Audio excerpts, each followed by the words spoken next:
Hello everyone, and welcome to Manga Palate. My name is Manga Chef Isaiah. Follow with me. I thought you were gonna say it. Let's Huh? just say Luna. Yeah. Hey. Hi. Did we do that last week? I don't think we did. I think you said my name. I mixed it up. Yeah. So guess what we're doing today? Still following the theme, baby. The It's Danganronpa 2. yeah.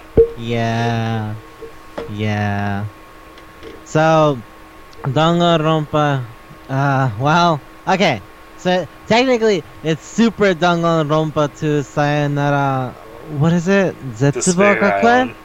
Zetsubo Gakuen. Well, no. In English, it's just Goodbye Despair. In Japanese, it's Super Danganronpa 2 Sayonara Zetsubo Gakuen, which means Goodbye Despair School. So, yeah. So, no, not the same thing. Different. Uh, The game was released on PSP in Japan on July 26, 2012. And came out on the Vita in Japan on October 10, 2013. Taiwan, April 24, 2014. Hong Kong, January 16, 2014. US and UK, September 2nd, 2014. EU, September 5th, 2014. And this is funny, at least to me. Australia on 9/11 in 2014. What does Australia care? nope. Has nothing to do with them. Then it was re-released on the PS4 in 2017. All of them within the same week. More or less March 13th to 18th. And with the only exception being Japan, which got it in May of that year for some reason. And also, it came out on Steam the year before that, April 18th, 2016. The ratings are all exactly the same. There's a 5 stars across. Oh, I meant like the rating of the game, but like is it rated M, rated whatever. But yeah, mostly nines. Mostly nines and mostly Famitsu gave it 37 out of 40. Destructor gave it 8, 9 out of 10. Like mostly nines. For a magazine, Famitsu that year gave it Game of the Year. So yeah. That's pretty good for a visual novel. Oh fuck yeah. Everybody loved it. Everybody was hype as fuck. So yeah.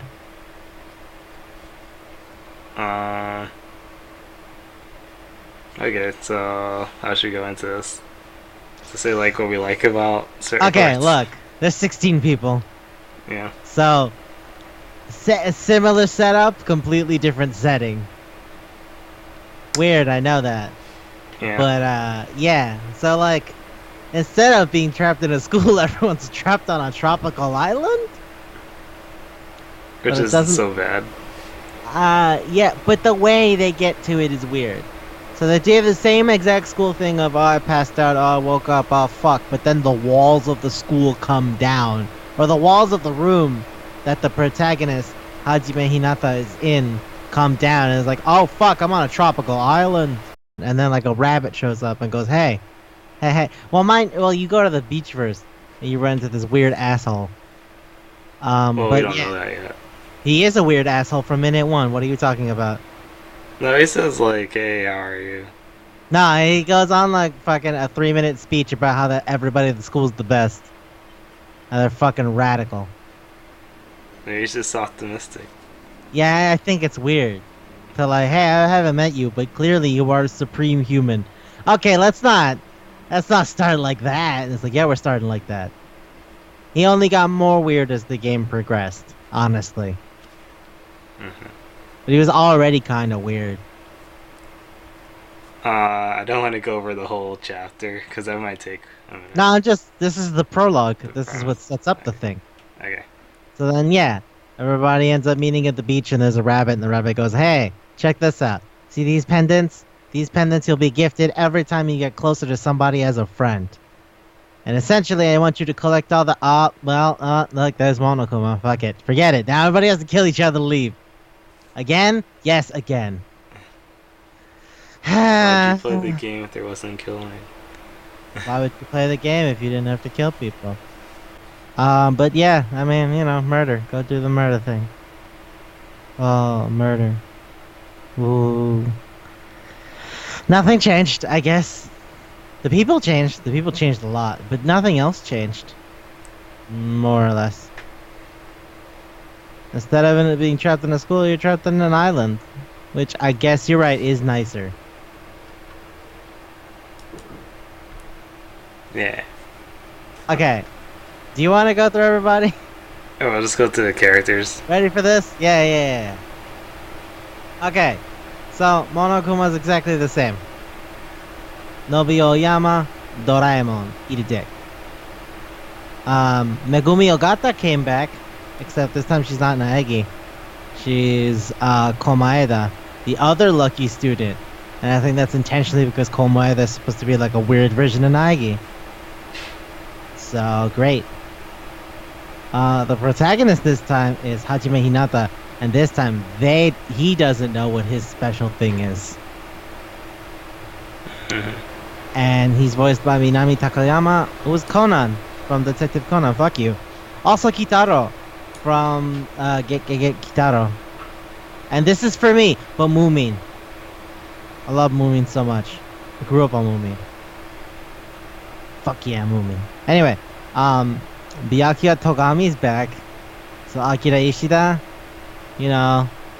Athrun, and Akatsura from Gintama, and Gaara from Naruto, still here. That didn't change. Again, this is a lot of big people, not like small people who don't get work. For example, Akane Owari, the ultimate gymnast, is Romy Park, who's Edward from Fullmetal Alchemist. And she's Hitsugaya on Bleach, and also she was on Naruto's Temari. This is what I don't get, cause but whatever. Chiaki Nanami is the ultimate gamer. That's weird. Also, she's voiced by Kana Hanazawa. How many times have we said that name on this?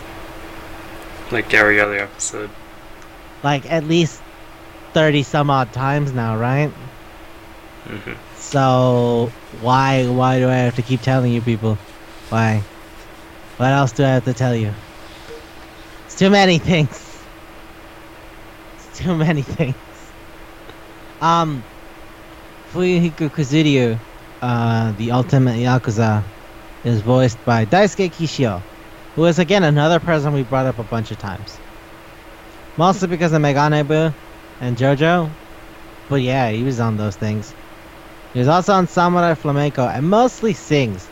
Recently, he was on that Dragon Ball Z Super Show, the newest one, as somebody named Kaba. I don't know. I didn't follow it, so. Mahito Koizumi, the ultimate photographer, is voiced by Kobayashi Yu. I feel I've gone on about her also like 20 some odd times. If only just because I like her. Right? Yeah. Yeah. So, Ibuki Miyoda, the ultimate musician, is voiced by Ami Koshimizu. Yeah. I'll give you 3 in case you forgot, but you shouldn't. She's Makoto Kino on the latest interpretation of Bishoujo Senshi Sailor Moon. That's Sailor Jupiter for those of you who don't know. She's Ryuko Matoi on Kill La Kill, that thing that came out a while ago, that Trigger made. And also, this is mostly for us, but Kusunoki Kasuga, the karate girl on Kaminami's Yurusekai. So yeah, those are all things. Oh boy. Yeah, I remember Okay. bringing it up. Yeah. It's something like, oh boy. Teru Hanamura's voiced by Jun Fukuyama. I bring him up a lot because he's in a lot of things we talk about. He's Lelouch Lamperouche from fucking Code Geass. He's Kimihiro Watanuki in Holic. I know I've thrown this out for the Fujos before because, you know, I'm down with the Fujos. I like them. He's Growl Cycler from Kuroshitsuji. Also, I recently learned he does the Joker barks for Persona 5. So yeah. Look at that. I think I already said Megumi Ogata's back as Komaeda, right? Mm-hmm. Cool. So that means we can do Gundam Tanaka, who I hate as a character. But I love his voice actor, because it's Tomokazu Sugita. Fuck yeah! It's Kion! It's Kion! Who doesn't know fucking, what is it? Suzumiya Haruhi no Yutsu. Who doesn't know that? It had movies in theaters. You couldn't stop it. It's too long. They liked it so much, they made another version where everybody was gender swapped, and that continued for a while. Like, fuck you, dude. You aren't gonna stop that train. You're not gonna stop that train. They released English audio drama CDs. When do they do that? When do they do that? We all know audio dramas exist, but they were so confident in the money that the gender swapped version of Suzumiya Haruhi no Yutsu was gonna make. Like, they were so confident in the money, they literally put it out. And you know what? They got that return investment. Fuck you. They're right. Tomokazu Sugita's Kion, you get off. He's also Gintoki on Gintama, and that's a big show. And Yuichi and Kanon, and that's for me. And Joseph Joestar in the fucking TV version of Battle Tendency, which is part 2 for, you know, JoJo. Also, again for me, but this is the second Persona 5 thing, so fuck it. He's the art weirdo, Yusuke. I love Yusuke. Yusuke's my favorite. There's a part where he's like, I need to draw this girl naked. Everyone's like, I bet you're a weirdo pervert. He's like, I don't care about the girl. I care about my art. And I was like, yes. Yes. Yes. I'm not even remotely attracted to the girl. I just think she would look sick in a painting. And that's like, this man's the best. I love him already. It's all about the craft. It's all about the craft. I have so much more important things to think about than boobs.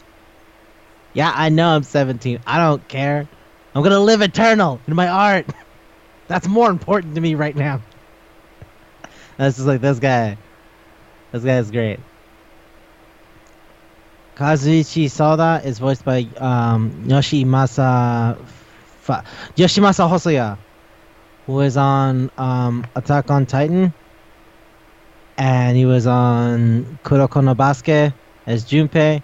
And this one's for us. Remember Free? Mm-hmm. You remember Free? Yeah. Do you remember the second season, Eternal Summer? Mm-hmm. Where Dean's childhood friend, Dean's childhood friend shows up, Sosuke. Mm-hmm. And his thing is the whale shark. Mm-hmm. Yeah, that's Yoshimasa Hosoya. I love Yoshi. I love Sosuke. I really like the music that they wrote for him in the second season. Okay. Yeah. Anyway. Nekomaru Nidai, the ultimate team manager, is voiced by Hiroki Yasumoto. Hiroki Yasumoto also does a lot of work. We've talked about him before because he was on Meganebu and Danchikoku no Nishijo. He's also Chad on Bleach and Germany and Italia. I think that's the third Fujo drop I've done in this single episode. They got a lot of Fujos for Have I done more? Have I done more than that? I don't think I've ever done more than that. I don't think I've done back to back. Hey, you like this gay shit? I know, because I love this gay shit. But it's not gay. It's kind of gay, though. Like Meganebu. Not gay. Kind of gay, though. Natalia's not gay. Kind of gay, though. It's amazing. Keep it going. Danganronpa 2. Not gay, kind of gay, though. Yeah. Danganronpa 1. Not gay. Kind of gay, though. Owada and Ishimaru are like weirdly close by the end of that. Bro. Yeah, every sentence is bro. Oh, right. Also, Sonya Nevermind, the ultimate princess, which I didn't even know that was a thing. But I guess if Togami's thing can be son of rich people, I guess princess counts, huh? Mm-hmm. Who cares? Is voiced by Miho Arakawa, who has not done a lot, but she's done like 2 things that I was like, oh wow. She's on Ore no Monogatari, which is all for me. She was also on Prepara, but what I think is interesting is that she was on the redo of Hunter x Hunter that started in 2012 as somebody named Shizuku, which I remember reading the wiki thing, and I was like, oh, this is an incredibly important character. Okay, cool. I don't know, because whatever. But it's there. It's there. Second to last, we got Yoko Sayonji. Who, I have this to say. Okay, her actual title is like kind of specific. Nihon Buyuka, right? Which is why they translated it as traditional dancer. Because I guess that's as close as it gets. Right? Mm-hmm. That makes sense. And also, she is voiced by... Hold on. I got my stupid notes here. Suzuko Mimori. Oh, right. Suzuko Mimori. Suzuko Mimori was Shion Sumeragi on Good Job Boo. She was the main character on Tante Opera Sherlock Milky Holmes.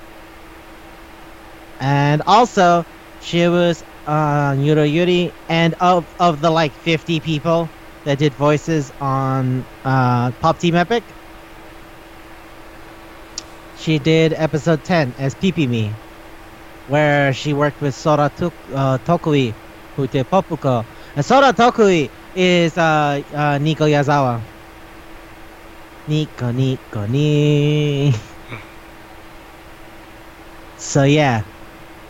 And last but not least, my favorite person in this entire fucking game, Mikan Tsumiki, who's the ultimate nurse and voiced by Ai Kayano.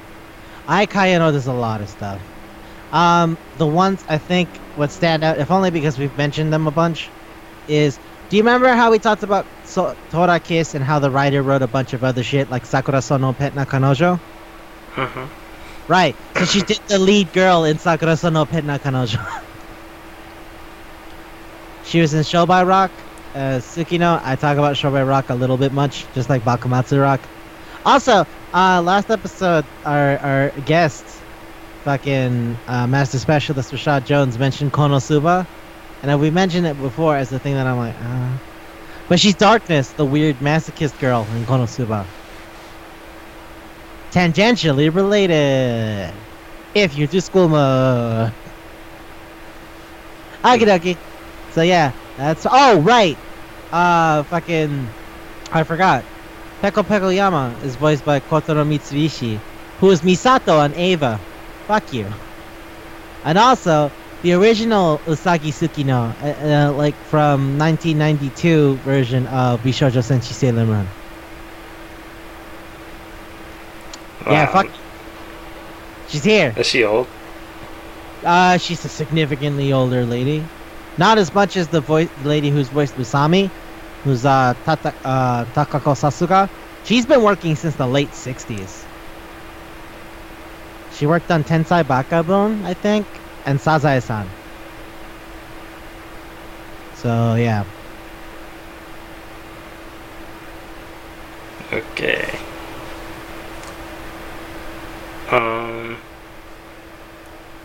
I guess you should go over what we like about it. Okay, are we gonna do the same thing that we did for the last one, where I just like never shut up about the characters I like? I guess so. Okay, cool. Now let's do that. Let's do that. That works. That works for me. I like Kazurio a lot. The ultimate Yakuza guy. Mhm. He's fun. I like him. He goes through a whole like arc throughout the narrative of the main game, which is a lot more fun than usual. Because in the last game, all they really did was have like Naegi get his shit together, right? Mhm. Versus you watch Kazurio develop as a person from the beginning, where he's like a snotty shitheel because he's like, I'm the heir to a Yakuza family. I could just kill you fucks. I don't care. I have no emotional weakness. Except for the one person. Except for the person I'm very close to, who none of you know. Oh, I forgot to mention, Pekoyama's thing is she's a swordsman. She's real good at it. She carries a fucking sword on her back all the time. Boomerang sword, but yeah. Boomerang sword? I mean, bamboo. Yeah, the Shinai. Yeah. Sumiki's also the nurse. I think I didn't mention that either. But I think anywho, you did. did I? Yeah. Okay, cool. But yeah, so like, because he was thinking he starts as a snotty shit, and he's like, I don't give a shit about feelings. People are weak. I'm gonna be tough. If we have to kill people, like, I am literally ahead of the game on this, because I don't give a fuck. Till he has to experience the same kind of crippling loss that Owada experienced in the preamble to Danganronpa 1. So in Danganronpa 1, like, Owada and Kizurio have a lot in common, weirdly enough. Because they both adhere to, like, oddly antiquated forms of masculinity. But whereas Kizurio's thing is, like, he's part of a Yakuza dynasty, and Owada's thing is, he's just like a teenager. Because he has more reason to go with his than fucking Owada. But it's still, like, he's still like an idealized version of a Yakuza, where he's like, it's all about nobility, and it's all about, like, paying shit back and whatever. But there are some things about him where he's like, yeah, if I had a gun, I'd just fucking shoot you. It's like, whoa, well, I don't know what to do with that. But it all kind of turns around once he loses the person who means a lot to him. Someone he's known his entire life, which is the end of chapter 2. So, yeah. After that, it's got an eye patch. He lost a fucking eye for that one. Mhm. And he also tries to fucking do the shit. What's the thing? Not Yubi Tsume, where he cuts off his finger. I think he literally tries to cut his stomach open, doesn't he? He does cut his stomach off. Yeah, that's right. He literally cuts his stomach open, doesn't he? Yeah, and then Sumiki has to take care of him. Yeah. I was like, it wasn't Yubi Tsume. Like, he didn't cut off his finger. He went like, all right, here we go. It's seppuku time. We're doing it. Yeah, we're doing it. I fucked up. Real Yakuza. I fucked up real bad. I'm a real ass man. Here we go. Ah! I'm like, holy shit, no! Cause joke's on him. The person who meant the most to him committed murder in chapter 2. So, yeah, that gets snuffed out. Oh. So yeah, I just think his whole thing about, like, trying to be tough and then realizing that there is strength in accepting his faults and shit like that, and just trying to move past it and become part of the group, so to speak, and seek redemption is a pretty noble thing. Which is, again, like, an idealized form of Yakuza, because that's not real. They don't do that. They just shoot people. Oh, fuck. Like it's funny. Go on. Okay, like you said before, it's like Mondo, but they just twisted it around a little bit. Like, Yeah, what if he survives? And stuff. Yeah. Also, I want to say this. In the Japanese version, they do not say Yakuza because nobody says Yakuza except, people who want to get shot. They say Gokudo, which is Man of the Way, which is the most Yakuza thing ever. Okay. You gotta say Gyokudo. If you don't say Gokudo, then they know that you know, and that's not good. The But way it's of not shooting people. the way of shooting people. The way of selling women into sexual slavery. I hold my gun sideways. Yeah. That's the most gangster lean. So it's like he's also like short and like skinny and kind of wimpy looking. I think he literally weighs under 100 pounds. He also has a baby face. Oh yeah, that's what they call him, the baby face. They always call him baby face. But yeah, it's like not even 100 pounds. Which, fun fact, amongst bodylifters, if you don't weigh 200 pounds, you're not even a person. So he weighs less than half of a person. But yeah. So it turns out that him being like the heir to the Yakuza family that he's part of really weighs on him. He's like, I don't know if I really should do any of this, because his whole thing is like, I want to be strong, and I don't want to rely on the Gokudo to like fucking get my place in life. I want to do it myself, and I want to be able to like lead everybody. And I don't want to be strong because I lead everybody. I want to lead everybody because I'm strong, which is again a lot of Owada's like, I want to be cool, I want to be tough, but like genuinely, I don't want to. I don't know. I want to. So there's a lot of growth that comes from like accepting his insecurities. He's also really whiny about his height. His height and his weight and him looking like a baby face pisses him off a lot. I think he also curses more than Owada. Curses a lot. He calls everyone retard. I don't know why. He constantly calls people retard. And I'm like, oh, jeez. This is mad all the time. You gonna let me in? Nah, fine, whatever, retard. Okay, bye. Also, he doesn't have tattoos, and he's like, nah, why can't I be cool like real Goku though? It's a lot of posturing at the beginning, but ultimately it's like, alright. So like when I said he's an idealized Yakuza, I mean like, so he goes like, I need the tattoos, and I'm kind of violent. I'm kind of shitty, yeah? Okay. But also, underage sex is immoral. Like, what? Hey. He has standards. Yeah, there's the part at the end where he wants to do, like, the ceremony, which is the thing that Gokudo do, where they, like, make you pour, like, sake into little cups, and then they share a drink together. It's supposed to be, like, a bond. Saying you're like sharing something together so that you're like connected forever, right? It's not the blood brother thing, like that's a whole different thing.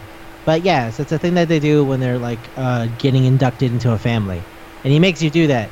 But you're like, whoa, you have alcohol? He's like, how could I have alcohol? We're in high school. You can't drink underage. Shut the fuck up. Shut up. I can't believe that's your line. It's like, yeah, that's my line. It's like Owada going like, I like beating people up and stuff, but I could never hit a girl. My mom would get on my case if I hit a girl. Same thing. I guess that's why I like Kuzuryu, because he is a lot like Owada. In terms of like posturing, but also being an ironically moral person, despite the fact that the title is connected to something legitimately criminal. Yeah. But yeah, that's fun. I like it That's too. fun. Yeah. He also gets a dragon, like little thing on his eye patch. Oh yeah, it gets a cool little thing. Well, I mean, honestly, it's just kind of the thing, right? Like Yeah. it's an aesthetic decision. It's supposed. His name is Ryu in it, so I get Kiziryu. So it's like I don't even remember how they spell that, but I know dragon is in there. I thought it was supposed to represent like now he's a man because he understands the pain. Well, I think the emotional loss of the person who means so much to him was a real big turning point. Because like he was talking all that hot shit about like, yeah, I could kill people, I don't give a fuck, and then like the murder is actually motivated by some of the memories that he's forgotten. Because hey, guess what? Remember that thing happened in Danganronpa 1? Same thing. People don't remember. Shit happened at some point. Who knows? But yeah, so it's motivated by him trying to get revenge. All only to realize that the revenge wasn't actually worth anything. Alright, I guess I should say who I like. Oh yeah, sure, go ahead. One of the characters like. It's Ibuki Miyoda. Oh yeah. An ultimate musician. She's Wow. fun. Until you do her school mode. It's Keion Gakubu. So she's light music club. So that's different. Technically not just broad terms musician, but that's such a specific Japanese thing, I don't think anybody knows what the fuck that means. It means like after school music club, right? Yeah, it means like fun pop rock band music club. And I It's think like she she got her could do it- title because she left it. Yeah, She left the to band. do her own thing. Yeah. So that makes her the coolest one. That makes her your That's what she says. They she's gave her like, the "That's- title, so I guess they think so too. No. She's just the best musician of the group. But she left the group because they were lame. Remember? Yeah, they That's don't want to literally do the the weird thing. stuff. She's like, I want to go do some weird shit. And they're like, I don't know. We're already pretty good. No. Come on, let's do the weird thing. And it sounds like fucking Japan noise. And I'm like, this is actually my shit. I like this. But I also realized in retrospect, oh, you know what? That's a musician thing, though. That is the most musician thing ever. Of like, hey, now that I understand how music works, I can do all of these weird things using what I learned. And then most people go, no, that sucks. And I'm like, no, it's cool. Fuck you. You don't get it. It's literally like fucking. You don't understand Charles Mingus' moaning, where the instruments are crying at each other. It's like it just sounds like noise to me. Fuck you. It's art. Fuck you. It's the most musician thing I've ever seen. I love it. Yeah, her personality is like kind of cocky, and like She's just do whatever she abrasive. wants. She is very abrasive. Not immediately because she's like all friendly and like, haha, yeah, let's have fun. But like every time you try to input, she goes, no, you're stupid. I was like, oh, I kind of see why your bandmates don't like hanging out with you. Yeah, and I think she always has to be on top too. She is Ingve Malmsteen. I'm so good at what I do. Fuck you. Let's do my thing.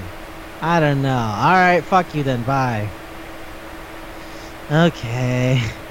You know what though? I think, did we talk about this during Gekkan Shoujo Nozaki-kun, I think? Her? No, well, I brought her up because I was like, see, Kashima doesn't even fucking try with other people. Miyoda at least Oh tries. yeah, we did. Yeah. I like that about her. She tries. Sure, she's kind of shitty about it because her whole thing is like, I want to be in the front and whatever. I think I legitimately mentioned the whole thing where it's like you hang out with her. She goes, if we were gonna be a band, what instrument would you play? Bass? Nah, it's too close to the front. Guitar? Hey, don't step on my toes. The only time she goes like, she says cool. She goes drum. You go drums. You go like, yeah. You know what? It's in the background. It's subtle. It's respectable. Yeah, all right, drums. Drums are good for you. And like oh, okay. But like her whole last thing is trying to cheer you up, even if it's not exactly great. But she's trying, and I admire that about her. I guess she tries. She tries more than zero, which is really all you can ask from somebody who's shitty. You know? But yeah, I guess when you see her whole life just being like, yeah, I'm the best. Look at all this cool stuff I can do. I guess it kind of like ends up like that. This is like you trying to back down. Well, her thing is like, I don't like stuff that's boring. And what does boring mean? Well, boring means shit other people do. So it gets to be kind of like weird. She likes to talk and go on and on and on and on and on and on and on, almost in like completely weird, unrelated tangents. But like I just think about that and I go, yeah, but we talk like that, so you know. Yeah. She yells a lot, but that's because her emotions are sporadic. They're like really strong, no matter what the direction is. Mm-hmm. And sometimes she'll just freak out for no I fucking think reason. she even said you have to put your whole energy into everything you do. Yeah. That's super it. I remember I remember the thing that she says at the end of her thing is like, someday I want to play music with somebody who trusts me as much as I trust them. And that's always been my dream. And I believe that dreams come true as long as you believe them. And then no wait. I think believing that dreams come true as long as you believe is the first step towards doing the dream. And I'm like that. Okay. So I mean, it's positive. It's nice. It could be weird, but I think that's just her attempt to spin her behavior into something a little more tolerable. Yeah. She's insensitive, but she's not like a bad person, you know? She just lacks the ability to be tactful. Yeah. It feels to me that her thing is that she responds a lot to uniqueness, you know? Yeah, she wants things to be unique. Yeah. Versus I don't give a rat's ass. This is from my perspective, where uniqueness is not inherently good. Uniqueness is just a trait. You know, it's like he's tall. That doesn't mean he's better. It just means he's tall. Or his hair is red. Like, whatever. The fuck do I care? You know. Versus to her, standing out is like in and of itself a positive quality. So like all her weird shit is because she thinks being that kind of weird is good. Like, okay, we don't have like images of these people on the screens or whatever, but like Miyoda styled her hair into horns. Yeah, she has like And two she wears little like, cones. and she wears like, no, they're like horns. They're not even like cones. Because they're like on the frame of her head where they're like horns. And like she wears tons of weird accessories for like zero reason. And like whereas most other people are either wearing clothes, she's wearing like a school uniform, but an exaggerated school uniform, right? With Like like it a has like giant, everything with wrong. a giant ascot. She has like a glove. She has like scrunchies. She's wearing like fucking. Is she wearing the double belt, or did I imagine that? I don't In my think she mind, wears I a feel double belt. No. okay, because in my mind, I'm remembering like a Jotaro from Part 3 double belt, and I'm like, ah, this bitch. Or as like a choker and scrunchies and bracelets. She's just fucking. She's like out there. I think she wears like opposite colored sneakers with tights, right? And opposite colored tights. Yeah, that's what I mean. Like they're matched. They're matched, but they're on opposite sides. It's like pink tights with blue sneakers, and then blue tights with pink sneakers. And I'm like, okay, yeah, fuck it. She looks okay. This is gonna sound real specific, but does anyone remember LMC? They're Visual K duo. The singer used to tour with Miyavi, and okay, yeah, maybe I'm talking to nobody. If you're here, you get it. But she kind of reminds me of what the singer Maya looked like for their video Punky Heart, like their single in 2009. Yeah, that's for the 3 people who get that reference. Yeah. Yeah, she even has the snake bites. He had the snake bites for Punky Heart. Whatever. I know you don't know what I'm talking about. Maybe someone does. No, I mean you. Yeah, I don't know. I can But, picture it. I can picture Miyoda though. Yeah. That's totally what I said. Also, I there's notes, you know, because art books and wikis and whatever. In the game, she like makes like vague comments about like, you know, liking girls too. And she says, and I quote, There are more important things in this world than a temporary physical relationship. Which is nice, because it means she's, like, interested in something, like, emotional and deep or whatever. And that's why she goes, like, what I want is my band member. Like, a deep platonic relationship. I'm like, ah, that's nice. But also there's, like, a weird open is like, yeah, guys, girls, who cares? And I'm like, is that a gag, or are you just trying to hide the fact that you're in a gag? Who knows? I don't think you even care to begin with, because you're more interested in, like, the platonic bonds of friendship. So that's cool. Again, it's I can't tell where she's kidding and where she's not kidding, because she's always really vibrant and goofy. Yeah. It's hard to see her serious. I think she tries not to be serious. I think that's part of her personality, because being serious is boring. Yeah. Because remember, she calls, like, reading and studying boring. And I have to say, I like books, fuck you. You don't have to take books seriously, too. Yeah, I take a lot of things oddly seriously. That's why I know so much about them. I mean, you can take it seriously, but not that seriously. Like, you have fun with a book. Look, man, I don't think an obsessive encyclopedic knowledge is a thing people do normally. No. I think that's what crazy people do. Yeah. But I'm here, so fuck it. Did you not remember, like, literally last episode where fucking our guest and I started talking about J.G. Ballard books, and I was like, Winds of Plague, oh shit, Concrete City, like, yeah, no, that's not. I don't think that's what the average person does. I'm just gonna take a guess. Take a gander. No, that's looking. Oh, fuck. Good one. Good one. Good poor usage of euphemism. If I could give people awards, I would give you an award for most mistaken euphemisms. Yeah. You. Talking about you. Euphemisms? No, just you. Oh, okay. Where's this going? Seonji. Oh! Oh, yeah. She looks like the smallest in the group. She is tiny. And like, she's also the meanest. Like 4'2"? 4'1"? Is she 4 foot? No, I think she's 130. I think that's like 4'2", 4'3". And she weighs even less than Kazuri. She wears a foodie so there. That's like, that does not seem comfortable for the weather. No. She wears it all the time. Because she can't take it off.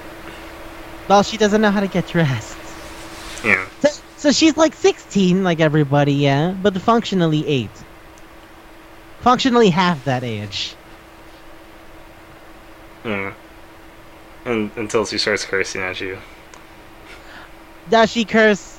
Or does she just insult people? Or just insult, like everybody. She insults people. She insults people constantly, calling them vomit and worthless and insects.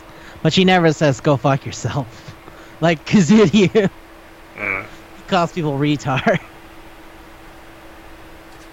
I don't know why she doesn't. Like, she's just aggressive, I guess. Oh, is that why her way is of saying, that? Like, she thinks you're it's okay? It's her family. Do you not remember talking to her? Kinda.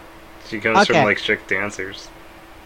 Well, she comes from a traditionalist family, like, in general. So they sort of live the world like it's still the 19th century. I didn't know that meant they insult each other in the family.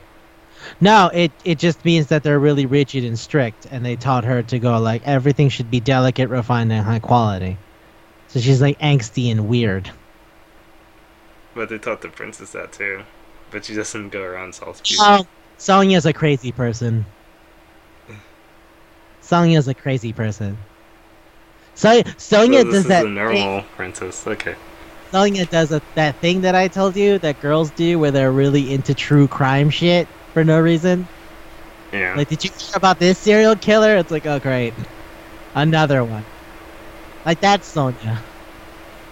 Also, she's trying to be hip. She's actively rejecting what she was raised to believe. That's why she says shit like, "You got it, dog," and it's like, okay, I don't think that means what you think it means, but okay. Or this is hella dope. Oh, is everybody saying that now? Okay, sure. But yeah, Sayonji's just kind of a weirdo. Yeah. Like her whole thing is she doesn't really. Okay, so she's an overgrown child, yeah, because she's like the heiress to her family. But she can't do shit for herself, which is why she can't get dressed. But it's also why she cries all the goddamn time. Because she cries to make people do what she does. Mm-hmm. Right. Because she's manipulative. Yeah, she's manipulative. And again, I think that entirely comes from her big, strict, rigid background. It's not like somebody who's raised with a lot of money doesn't understand the value of a dollar. Because if they're used to like getting $50 for nothing, how would they understand how much a dollar means to someone who's never really had $50? Mm. You know what I mean? Yeah, so she's on like another level. Yeah. Well, she's like Kazuryu in the sense that they're like heirs to a giant thing, to a big important thing. But also, unlike Kazuryu, who's like, yeah, Yakuza, she's like, cause like people would fuck with her all the time, like they would basically trip her downstairs and shit. Mm-hmm. And her grandmother was just miserable. Her grandmother was violently strict. And yeah, so like a lot of her things are about her trying or at least trying to understand that people aren't trying to kill you all the time. The only person that she felt was ever like nice to her was her dad, and that's because her dad married into the family. It's like her mom and her grandma and like everybody from that part of her family were like born into this traditionalist Sayonji household, who are like the heirs to this style of dance, and they're obsessed with tradition and yada yada yada. And her dad was just some guy who I guess fell in love with her mom, right? Mm-hmm. So yeah, so everybody treated her dad like shit and treated her like shit. But the people who treated her like shit were mostly because they didn't like that she had such a valuable position in the hierarchy of an antiquated family, and treated her dad like shit because he's an outsider. So she would have few moments with her dad, and then sometimes, he'd just be gone because he couldn't handle what was happening to what her family was doing to him and her. Like they didn't, her grandma didn't let her see her family most of the time.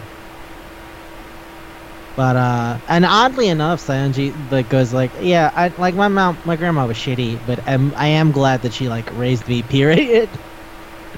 Instead of, letting me be homeless or something. Which makes me go like, I wonder. Well, like her grandma is the reason she's used to like all the traditional Japanese foods and like candies and shit. Like there's a point where she goes, if I had fish, soy sauce, and rice, and some other thing, I forget. It's like if I had fish, soy sauce, rice, and something, I could literally eat that for the rest of my life. I'm okay. So yeah. Is that traditional Japanese food? You don't eat. Everybody eats fish. It's an island. I'm joking. Fish is everywhere. What the fuck? What question is that? I know, it was a joke. Yeah. That's what I'm like. Wait, what? I'm pretty sure all I hear from Japan is fish, rice, and soy sauce. Like, yeah. That's literally sushi. Dang. I guess that's what it is. There's just a lot of ways to make fish. I don't want to do like a Forrest Gump. You could fish gumbo. You could deep fry fish. But like the point is, there's a lot of ways to eat fish. Steak is a luxury. God bless these United States of America, where I could buy steak for $3. Ah, what a world. I mean, yeah, farming is destroying the ozone layer, but I like steak. Soy sauce is destroying the rainforest. I still like soy sauce. It's not gonna stop Japan anytime soon. I just know we're gonna die sooner. Yep. I didn't know that. Oh yeah. Yeah. Everything that you eat involves some form of death. That's modernity. I thought agriculture is supposed to mitigate that. No. Subsistence farming is not become part of the strata enough to like fucking validate that. Sometimes they'll try to like mitigate it by planting trees, but it's never enough. Like, do you know how much methane fucks up the ozone layer? But people want ice cream, people want milk, people want beef. You can't stop it. All of those things come from the same animal. And yeah, methane, their fucking stupid farts destroys the ozone layer over time. There's like ways you can get oil that'll actually be worse for the environment than other ways. And some people do that because it's more cost effective. I don't need to get into an environmentalism thing. I feel like you already did. Yeah, but I could have kept going. I'm gonna No, stop. I mean like a previous episode. Have I? Yeah, about the oil. Have I? I don't remember that. Everything depresses me. So, I wouldn't be surprised if I had gone into environmentalism thing earlier. Like, just fucking gone on a wild tangent about, like, hey, Judah, you like your PS3? I hope you like the poor children dying from trying to get the gold for it. And I was like, ooh. So, yeah. That might be a thing I did. I don't know. The point is, Sionji's a mess. She has her nice moments, though. She's a lot sweeter when she feels that they're not gonna lie to her or whatever. She's mostly like paranoid. Like I remember with Koizumi, right? The photographer. They're always hanging out. And that's because Koizumi's like a mom figure in general. Koizumi, on her own way, like has her own thing with her family, which has obligated her to mature a little bit faster than other people. Because, you know, she has to feed, she has to wash, she has to do all these things. So, to Sayonji, Koizumi is like an older sister. And on top of that, she's not a fucking crazy person like everyone else on this goddamn island. I think she's the most normal. She is the most normal, I would say. The only other person who's as normal is Naegi, and he's not here. Because the other lucky student is also a weirdo. I thought we were gonna save him for later. What? I'm just saying he's a weirdo. Yeah. It's a fact. Yeah. I think everyone, with the exception of Hinata and Koizumi in 2, is like some degree of fucked up. And Hinata reveals his scars later on, because at first he has amnesia. He's like, hitty, I don't know what I'm about. And later goes, oh, that's what I'm about? Ah, shit. At least his wasn't obvious. At least his wasn't obvious as fuck. I'm still amazed, like, I wonder what her ability is. I don't know. She's so good at investigating. She practically leads the investigation. She leads every investigation. She even investigates when everyone else is done, and that's how we found out who the villain is.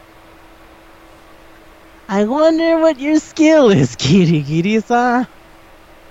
I wonder what you're about. But yeah, and then also when you end up like doing all of Sionji's free time, she goes like, you know what? You kind of remind me of my dad. I like you. You're cool. I was like, ah, that's nice. Yeah. Those are my other people I like. Well, I mean, there's more. I also like Soda. He's Mr. Crybaby. Well, girls like me. Yeah. I love. He's my he favorite. just does it all the time. He's my favorite guy besides Kazurio. Like everything with him is like, damn it, why don't girls like me? Or specifically Sonya. I remember this a bit. I don't remember which chapter it is. I don't know if it's chapter 3 or chapter 4. Where like Sonya shits on him and insults him, and at first he's like, could you stop? And then she keeps doing it and goes, you know what? I'm actually starting to get into this. Keep it going. Keep it going. Say more. Hurt me more, Snake. And I was like, oh, jeez. You really are a fucking sad state of affairs. Yeah. It's besides that, his story is like he just worked on a super cool bike and just kept getting more into it. He doesn't have friends. That's his thing. He doesn't have friends. Yeah. He's like whiny, he's cowardy, he's panicky. He shits himself like immediately. Like how many times does he scream in the game? Every time. Like almost every single time something happens, he immediately screams. Yeah. So there's that time where he seems he seems really into the idea of dating Hinata. When you get to do the date on Skooma. Oh yeah. He's like, you want to go like on a date? Oh, that's cool, huh? Yeah, maybe we should go on one. Let's go see tanks. And I was like, okay, sure. He also just talks about girls the way he talks about machines sometimes, and that's weird. I explicitly remember in the 3rd chapter, he's like, when you undress a girl, you can check out her bone structure, and I was like, I don't think that's the thing people do. I don't think people check out like, her ribs are a lot tighter on the left side than I don't think that's the thing people do. No. I don't know. I'm not gonna go out here and say that. I just don't believe that.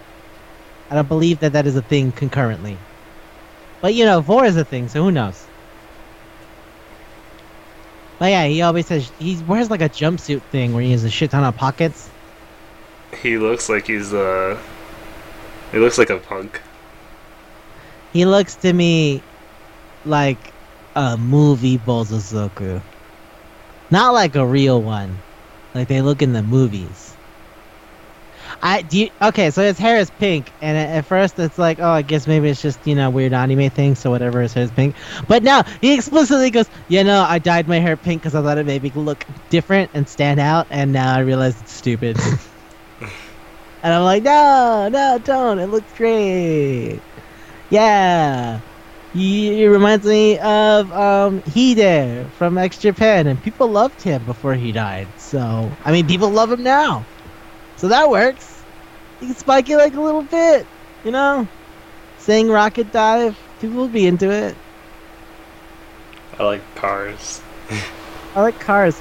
Bozozoku love cars. I bet he would have made a good friend for Owada. Yeah, he probably fixed his bike. Yeah, he met. Help his bike, talk about it. Talk about lack of girls. I was just say, yeah, they commiserate over the fact that they're impossible when talking to women. Cause Salda just fumbles really hard and Owada screams like an idiot. I think we just started a new fan fiction. Yeah! Make them gay. Who knows? Let's see where that goes. That goes somewhere, I think. Gay about bikes. Yeah.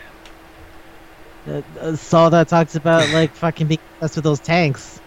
Maybe obsessed with bikes. He's obsessed with bone structure. You can check out the bone structure of a muscular man. I don't know. There's something there. I don't have it right now, but there's something there. And they rode off into the sunset. Oh, you know what that makes me think of? Did I tell you about that? Salaryman Kintaro with the biker gang leader who like rides with his girlfriend. And he goes like, let's ride, and everybody just gets in. Yeah. And everyone follows him. Yeah, okay, imagine it's that, but it's Salda and Owada instead of Kintaro and his fiancée. Yeah, that seems right. Yeah, let's ride. Wait, then you die. No, she died. Yeah, didn't she die? So yeah, but she died of disease. Yeah, does that mean Hawada or someone died? Maybe. Who knows? There's a lot of ways to take that. And if you change the names, then it becomes a regular book. I know what you're thinking. Wouldn't it be transparent? Fuck you guys. 50 Shades of Grey was the fanfiction first. So, you could get the money. Do it. Get out there and do it. Manga Palate's always inspiring new ideas. Yeah. That's what we're about. Telling people to do things, and then when they work out in our favor, go like, yeah. And when they work against us, go, no, we were joking. Buy our merch. No, wait, we're kidding. But yeah, I like Soda. It's ironic because he's supposed to be like one of the more ordinary ones, but he clearly has weird self-esteem issues. Because they're he's all like, weird. yeah, no, but I mean, like, as far as, oh, hey, I can talk to this person. I'm not gonna talk to Tanaka. I will stab him. Isn't I, Tanaka the worst alternative? Hanamura is kind of a sexual predator. And I say kind of loosely because we didn't see him do anything, but that one time with Sonya was really cutting it close. Hmm. Also, at the beginning when he's like massaging lotion, I remember he's literally goes like, "Hey guys, I got lotion. Who wants to get rubbed up?" And then like the girl's That's, like, "Ugh." he And, specifically said I need to stretch my loins. yeah, no, he goes like, who wants to get the suntan lotion?" And like the girls are like, "Ugh." But then Nidai's like, "Yeah, I'm down." And then like for a second he pauses and you're like, "Oh, is this not what he?" And he goes, "I'm okay with that." Yeah. And then Nidai goes, "I feel something disturbing in the air." Like he doesn't care. That's a sexual predator. He's the most predator So in see, that's what I mean. Danganronpa. Like comparatively, there are worse options. There are weirder things. You know? I guess so. But I feel like Tanaka's like the most extreme one. Junibio. There's the girl who like acts like an animal. Like what is wrong with you? Act like a human being. Oh no, she's paranoid. She's wondering if the thing is edible. Great. Yeah, that's what normal people do. What's that? Can I eat it? What? No. Is she also? Oh no, that's another thing. Yeah. So I mean, sure, he's a little more he's a little less weird. And I'm not saying everybody like he's not weird. I'm just saying comparatively, there are significantly weirder people. Yeah, like you said, the normal ones are what's her name? The camera one and her and him, Soda. Yeah. Koizumi and Soda are the closest to normal of this entire group. And I would say that's only because Koizumi had to be a little more mature. And Kosoda is in essence just a regular teenager. Like there's weird shit about him, like his obsession with machines. But that's not like a bad thing necessarily. Cause his thing is like he used to work on bikes with his parents run a bike shop. And he helped with the bikes and stuff. And he would like take out like he would take apart shit and bring it back together. And he would always like take apart shit, bring it back together, and make it sick as fuck. Like he made a bike that has like a top speed of 600 or whatever, and he was like, "Yeah, it's not street legal or whatever, but like, and I can't ride it because I'm motion sick, but it's cool, right?" I was like, "You know what? That's all right." And when that one person becomes a cyborg and dies, he turns them into a tiny robot. I mean, yeah, they're not technically alive anymore, but at least the tiny robot's there. Mhm. That's a nice memory of him. Yeah. What was this thing again? I wanna make it. I wanna make. Mini Mario. No. What did he say? What was his thing?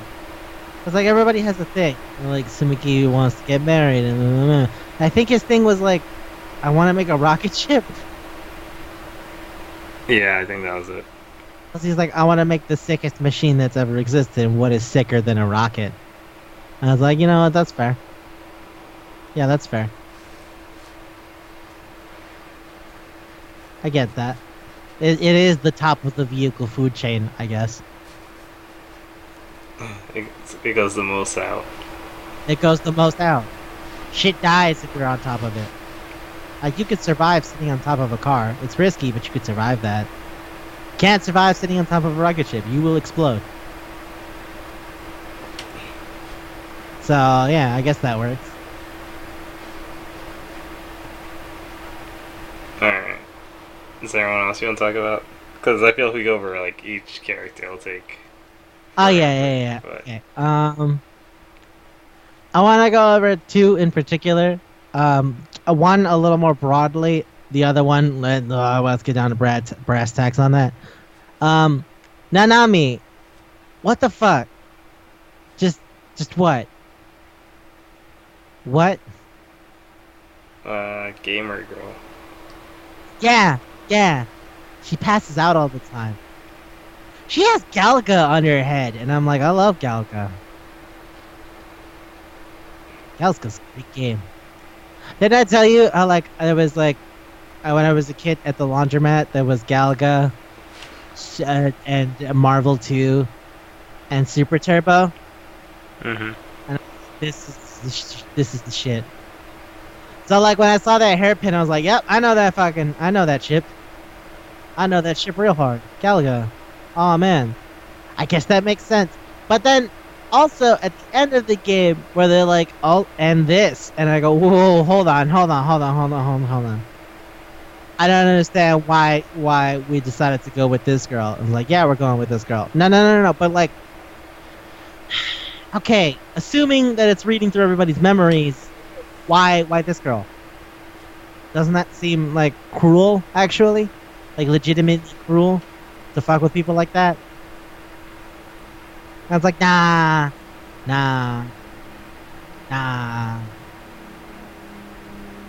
And she talks about her dad, and I'm like, wait, okay, yeah, so your dad is, What the fuck? What are you? What are we doing? What is this? She doesn't really seem like a person. Cause she's not, I guess. But like, okay, when we get to the show, I'm gonna spend like an hour just talking about her existence, cause the show is supposed to be the place before 1 and 2, explaining how 1 and 2 go together. Cause the end of 2, guess what? Naegi, Togami, and Kirigiri are fucking in this bitch, and they like help you get through the last bit. Okay, fine, and they help you undo the mastermind of this killing game. I was like, okay, cool, I get that, fine, whatever. But like the way Naegi and Kirigiri and Togami talk about them, they go like, "Yeah, you're an upperclassman." They go like, "I don't remember you," and they go like, "Well, okay, so here's the thing," and then they explain it, right? Mm-hmm. And then like okay, so the thing about the show is weird because the show has 2 seasons running concurrently, Zetsubohen and Kibohen, and then it's like Despair arc and Hope arc, and Despair arc is them when they were young. And then Hope arc is what's happening at that moment in time, which wraps up the story consecutive from 1, 2, and the show. So like, okay, fine, cool, whatever. I'm okay with that. I'm into that. Let's go.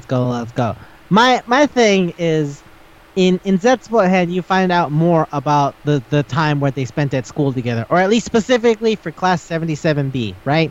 So that's all these fucks. Kazuya, Hanamura, Koizumi, Sumiki, all of them. Okay, fine. But when you go back to 2 after finishing Zetsubohen, it really puts Nanami's like position in the narrative arc to a lot weirder. Mm-hmm. Well, okay, fine, Nanami. Yeah. It's still the same. Yeah. Why Nanami? Why? We can talk about that next episode. Yeah, that's what I mean. So like, that's why I want to go over it broadly. Like, I just want to say, Nanami, why, what the fuck, what? Like, yeah. No, but that doesn't. I have so many issues with this. But okay, fine, whatever. It's like, and I don't even really know my dad, but dad was cool. And I'm like, I know who your father was. Fuck off. I don't need this. I don't need this right now. I genuinely don't need this right now. But she's like, that makes it really weird at the ending of 2 too. Yeah. Like, I just, I don't know. And then like the ending of 2, or at least the last case for 2 doesn't really help what the ending of Kibohen is. Because the ending of Kibohen is like, oh, yeah, look, we did it. And I'm like, wait, but the game literally said no. And I was like, yeah, but now we're telling the game no. And I'm like, no, it's stupid. Shut up. Like, And then fuck you, I decided what to do. then V3 this. So Oh, then suck it. V3, then V3 is the best. I'm so like waiting for V3. I'm so like, oh, I need this. I'm so glad we settled on this pattern. 50, 51, 52, then 53 for V3. Like, oh, I can't wait. I can't wait. But yeah, it's you know, I had a lot of issues with Nanami's existence, I guess. This is the thing. Yeah. She used to be the favorite too for everyone that plays Danganronpa. Yeah, most people love her. One of my friends, he was super all about her. And I was like, really? And he's like, yeah, what about you? And I'm like, man. Okay, one thing before I get to the one I really want to talk about. Fucking our guest, right? Last week, Rashad? Master Specialist Rashad Jones. Yeah. He thought my favorite was going to be Pekoyama. How come? Well, Pekoyama, if you like look at her in the broad context, is sort of the kind of character I like. You know, where they're the kind of person who wants to develop as a person and doesn't necessarily start from the best place. Cause like, all right, think about Rakne, right? Yeah. Okay, so Pekoyama, right? She's an assassin, right? Mm-hmm. That's what she does. She's really serious. Play the game, by the way. Yeah. Oh, fucking! I mean, every time that we're skipping over a thing, it's because go play the game. Yeah. Every single time I said, oh well, you know, it's because I'm not telling you. Go play the game. Go play the game. Now, there's another thing that I do alone where I will go into detail over all these little things, but I'm not giving you the name of that thing. Go find it. Anyway, so yeah, okay.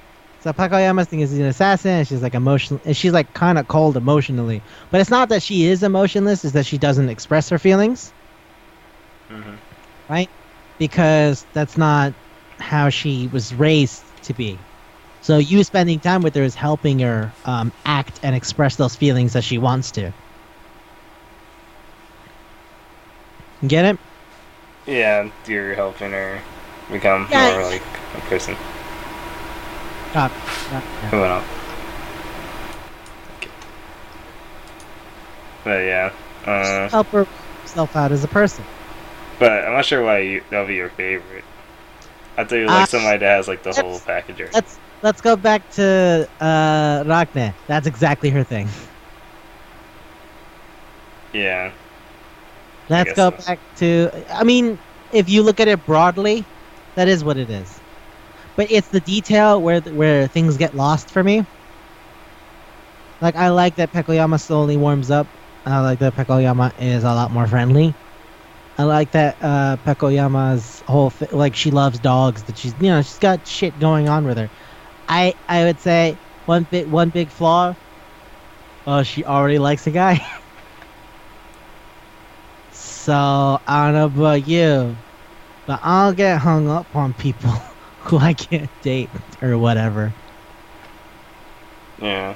So when I look at it, it's like, oh, Pekoyama loves that guy. Oh, that's nice. And that's as much as I think about it. Good for it, Sarah Ragnar. Yeah. Doesn't have anybody. Who openly displays her affections. In certain cases, and in other cases disguises them through joke, or like Audrey, you know. Mm-hmm. Audrey puts up the front of being aggressive when that's not really her at all. But she does it to protect herself. Pekoyama doesn't express anything at all, and that's her version of protecting herself. So like, I get why that was the assumption that would be made, because that type of character tends to interest me a lot. Joke's on you, buddy. She's already in love with the guy. I literally remember one of the last things you do with Pekoyama is when you have a talk and he's like, What are these feelings I have? And then there's like three choices. That's like love, friendship, gas. I think is the other one. It's something stupid. Yeah, it was gas. Yeah, when you pick love, she goes like, nah, it's not that. And he has like, God damn it. Missing all your chances. I was like, friendship? She's like, friendship, that's it. You're my friend. And he's like, I really hate that you're saying friend right now, but okay. Especially because you're smiling like that. I'm gonna hang myself. I hate this. Like, I get that. I super get why that would interest me, but that's not. There's more to it than that. The more you get to know her, that I'm like, oh, you like that guy. Oh, well, okay, that's cool. Now it's like, let's try to help you become realized with your emotions so that you can tell the guy you like him. If anything, I'd be really pissed if her entire thing was, I like this guy. Nah, forget him. Like, that'd make me angry. Yeah. Yeah. I was literally reading this shoujo manga about a girl who constantly has crushes on different guys and then they always fall in love with somebody else. Where, like, at the end of it, the guy that she had a crush on, like, at the beginning, who turned her down, is, like, acting all jealous and possessive, and I'm like, motherfucker, don't do that if you don't like her, and if you like her, just tell her, stop making this a thing. This is actively upsetting me. Just tell her you like her or something. Fuck off! But then it wouldn't last 20 more chapters, or whatever. I literally skipped 30 chapters ahead. Oh, so shit. I just get to the, yeah, I love her. Yeah, I love him. Because I was like, I can't handle this. I can't. This is going to make me mad. I was like, did they say anything yet? Nope. Did they say anything yet? Nope. Did they say anything yet? Nope. Did they say anything yet? Nope. Nope. Nope. Nope. Nope. Nope. Nope. Nope. Nope. Nope. Nope. Nope. Nope. And then like there's one part where my favorite character goes like, dude, you have to just tell her how you feel. And the guy's like, I'm like, just go. Just go. I hate you so much. Nah. Yeah. I need to get my feelings in order.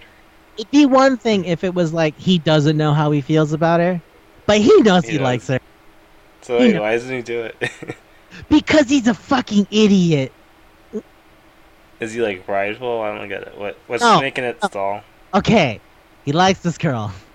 Well, this girl likes him, and he's like, "You're cool, but I don't know if I'm emotionally available to go out with you." And she goes, "Okay, sure." And then over time, he goes like, "God, I really do like her. You know what? Now that I've spent more time with her, I do like her."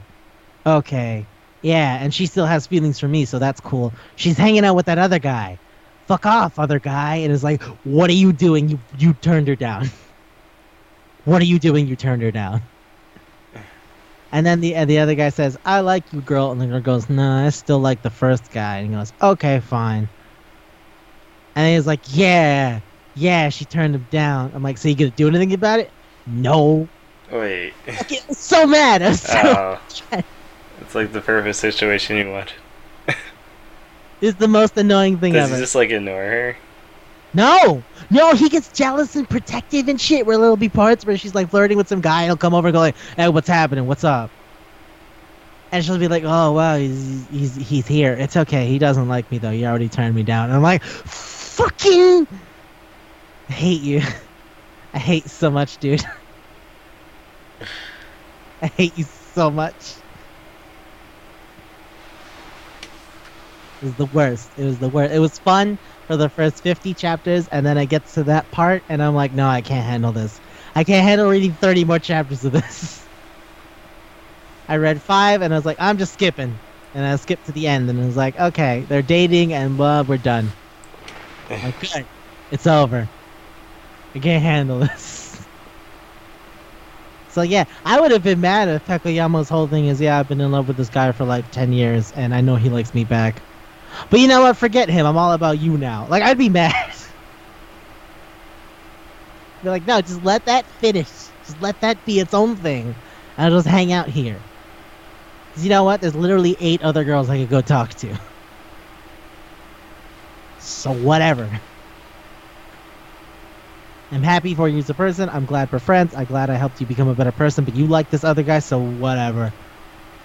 That part of me is no longer even remotely interested in you.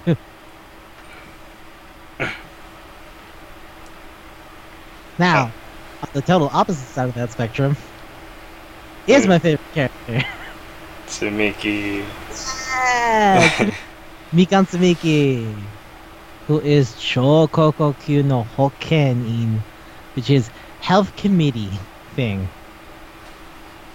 Which I is sort of like school nurse.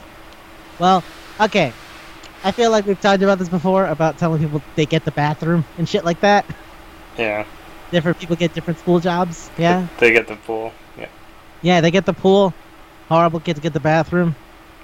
Cool. So her thing is she helps the nurse, essentially. And she's really fucking. She knows a lot. It's crazy. It's crazy. Everybody has things they like and things that they don't like. Sumiki's birthday passed last month. Of course, I remember that because so I am. Anyway, I was gonna say, fun fact. She hates things that are too big for no reason, which I find ironic.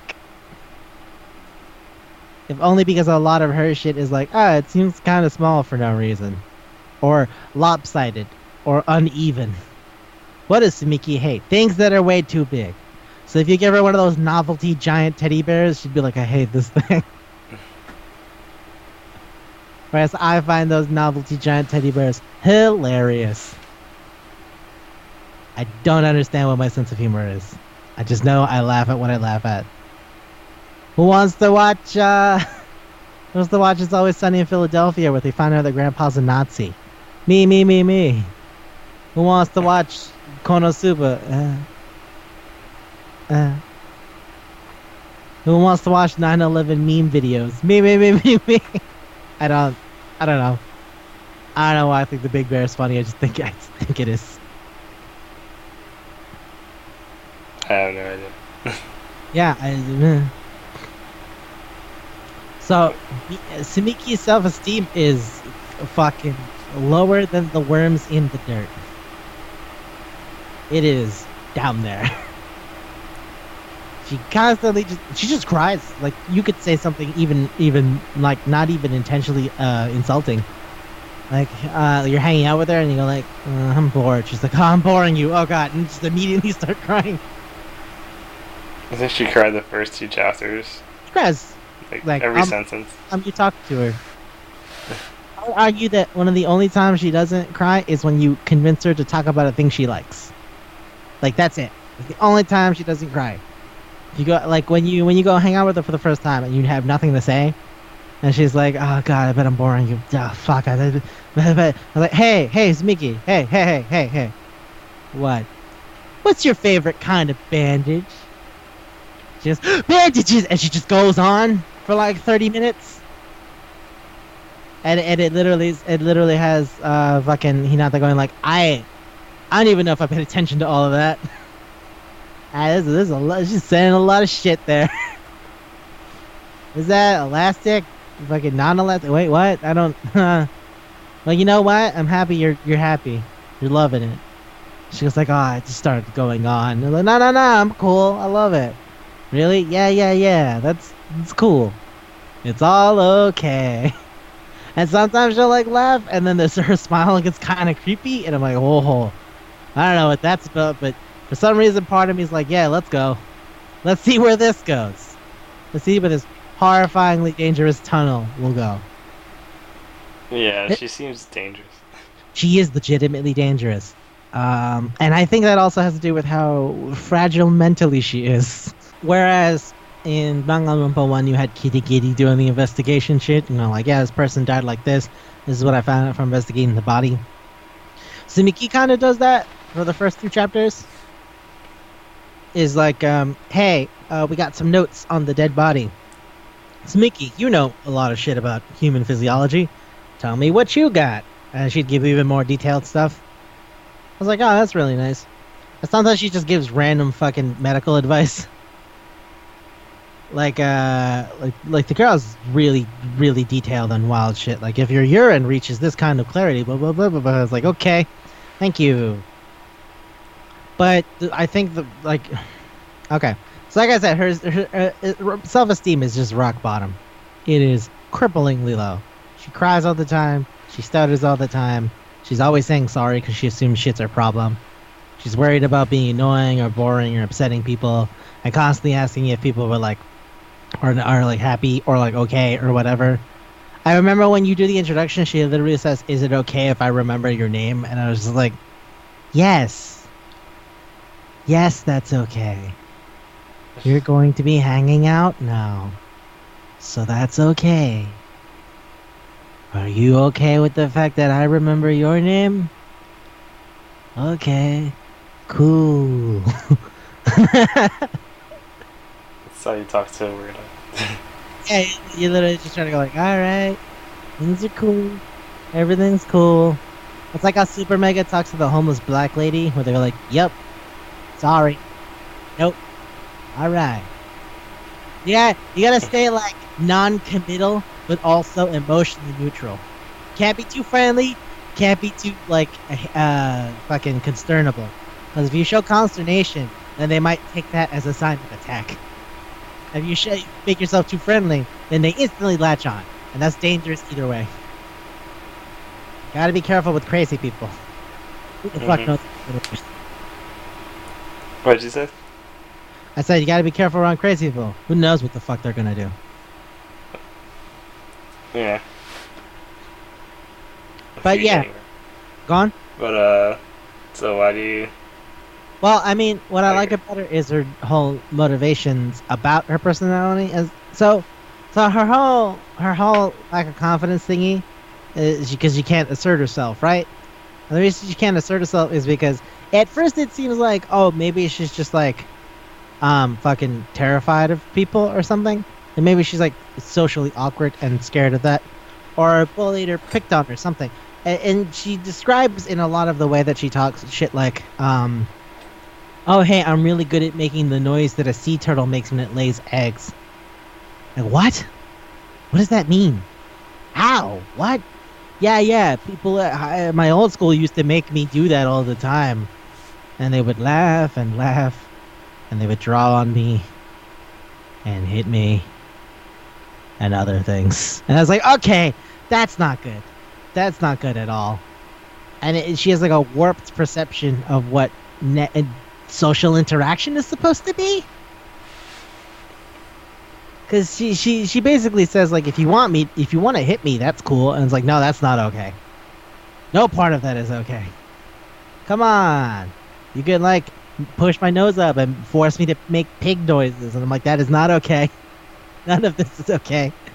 She goes, but people used to do that all the time in my old school. It was fun. And I'm like, all right, I see what's going on here. You think that's normal. That's super not normal. Oh, jeez. Okay. Fine. He's like, yeah, I just want attention, honestly, because no attention means people don't even kind of care. As long as people acknowledge me, I'm okay. I will even allow that acknowledgement in the form of violence. And it's like, no, we're gonna fix that right the fuck now. The one thing that like is kind of weird, like the thing where you were like, she seems kind of scary, is because she like gets really clingy at positive affection. I don't know where the fucking submissiveness comes from, but the self-depreciation is clearly a defense mechanism.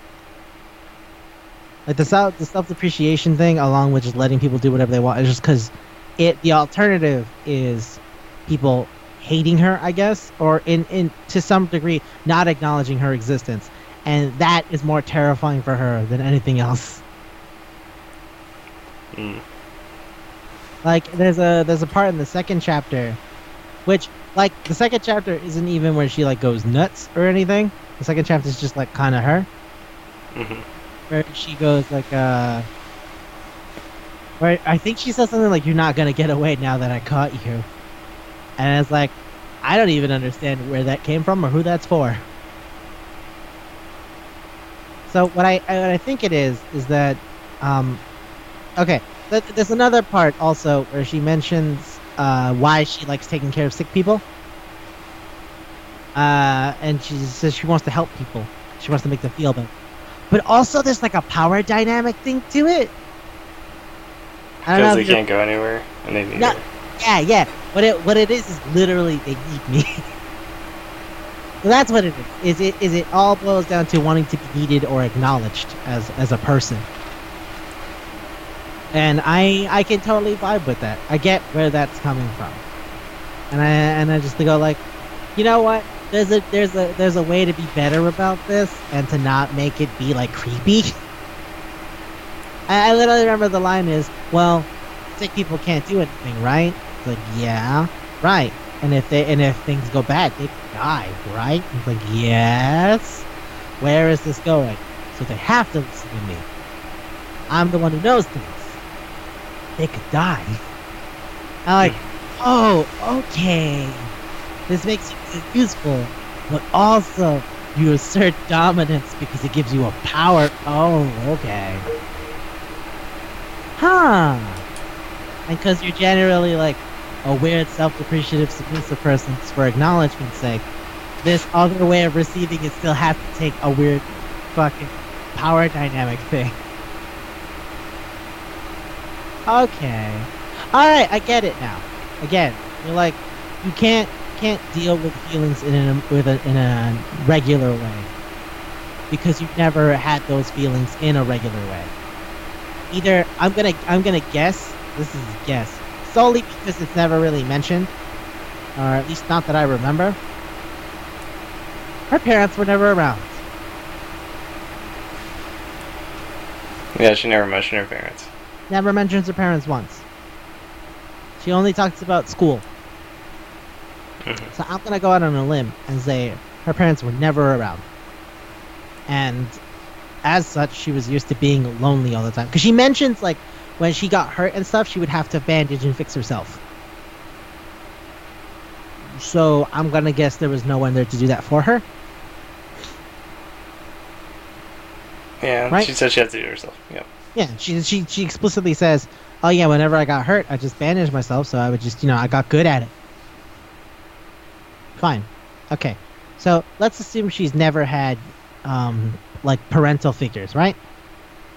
So then what else does she have? All she has is social interaction in school, right? Does she also... Is that thing also permanent? That, like, bandage around her? It looks like it's permanent. No, I think she's just wearing it. I legitimately think she's just wearing it. I think it's another part of her wanting to, like, have attention.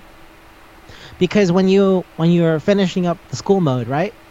There's a part where she goes, oh, I'm going to trip. And you go, you don't have to do that. And she was like, what? Like, you don't have to trip on purpose. I get where you're doing. Oh, is this another form? Okay. I think it's part of it. So, like, this is what I mean. I thought she got hurt so bad. No, I think she's just wearing it. Oh. I think she's wearing it so somebody will ask. That's what I mean. Oh.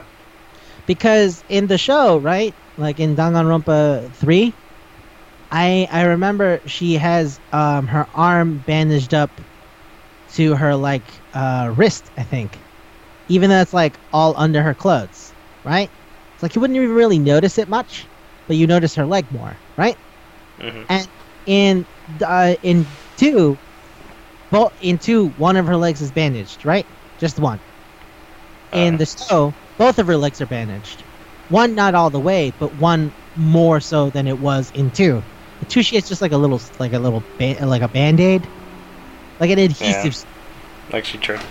Yeah, like she tripped or something. Like she scraped her knee or some shit. But like in the show, she literally has a whole bandage around her knee, like it's a compress. And she still has her arm bandaged up. So I think the fact that you can't see her arm and you can only see her hand, like, tied up, versus with the other one, she's completely tied up, like she completely does up her arm, now that her arm is exposed. I think it's actually, like, her doing it for attention's sake. Which, again, ties back to the whole, I don't think she had her parents around. So I think all she had was herself. So when she got social interaction with people, it was at school.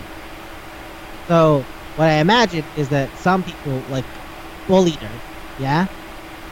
And then when they bullied her, it was one of the few times she'd ever received any form of attention, either from adults who were like, don't do that, other kids who were like, that sucks, or the bullies themselves.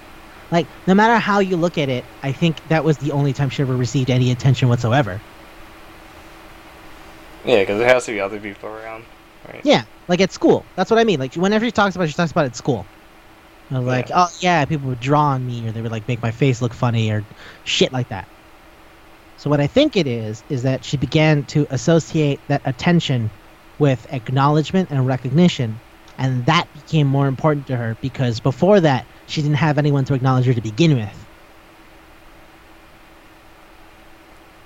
Now, I would also say that she represses a lot of her angry bits, because in the third chapter, when she just starts yelling, like you can see that it's probably always been down there, but it's something that she holds back.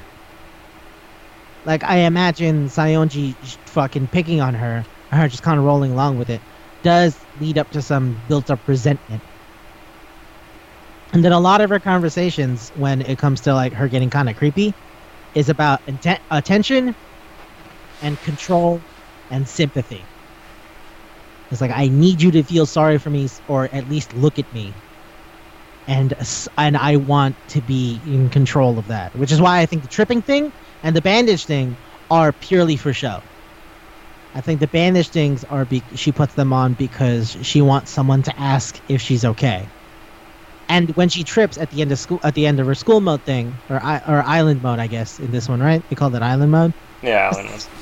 Honestly, just go hang out with them. At the end of her island mode thing, when she's about to, it goes like, oh, she goes, oh, blah, blah, and then it shows Hinata going, you don't have to. And she goes, what? He's like, I know what you're doing. You're fake tripping. You're tripping on purpose. You're giving me a pratfall because you want me to, like, pay attention to you. And I'm telling you right now, you don't have to do that. I'm paying attention to you already. She's like, what? Like, yeah, like, I get it. You're not used to people acknowledging you. You're not used to people treating you well. It seems kind of weird. And I guess maybe you haven't had it your whole life or whatever. But you don't have to do it. Like, you do this for attention. And either pity or some form of recognition in general. Like, Sayonji realizes it because Sayonji shits on her. Sayonji legitimately says, you do that just so people will look at you. And I think that's part of why Sayonji makes her so mad, because Sayonji can see it too. Yeah. So, yeah. And then there's that part where, like, you're like being really nice to her. And you're like, yeah, that's cool. You're cool. You're nice. You're fun. You're a cute girl. You don't have to fucking stress out. Like, her hair is all choppy and weird, right? Like it's kind of short on some sides and it's kind of long at other sides. Dreads. No, it's just hair. It's just her. You know what it is though. She explains it as like, well, they cut her hair and they cut her hair all fucked up, but she doesn't want to just fucking fix it because it's weird. So somebody would see that and go like, hey, what's up with your hair? Like anything for attention. So yeah. And I feel that, like, there's a way to get better from that. But yeah, and I legitimately remember that line where you're like, hey, no, it's okay, we'll be together. It's just like, are you sure? It's like, yeah, we'll be together for, like, as long as we can be. It'll be cool. She goes, oh, that's great. So I don't have to paralyze you with medicine. Like, what? Nothing at all. I was like, yeah, she legitimately just wants fucking... She's like, just wants somebody to give a shit. That's it. That's all she actually wants at the end of the day. She wants somebody to give a shit. But if you don't stop giving her shit, well, no, she's gonna kill you. The thing is, specifically with regards to Hinata, is because Hinata shows up and is the first person to give a shit. So she wants friends.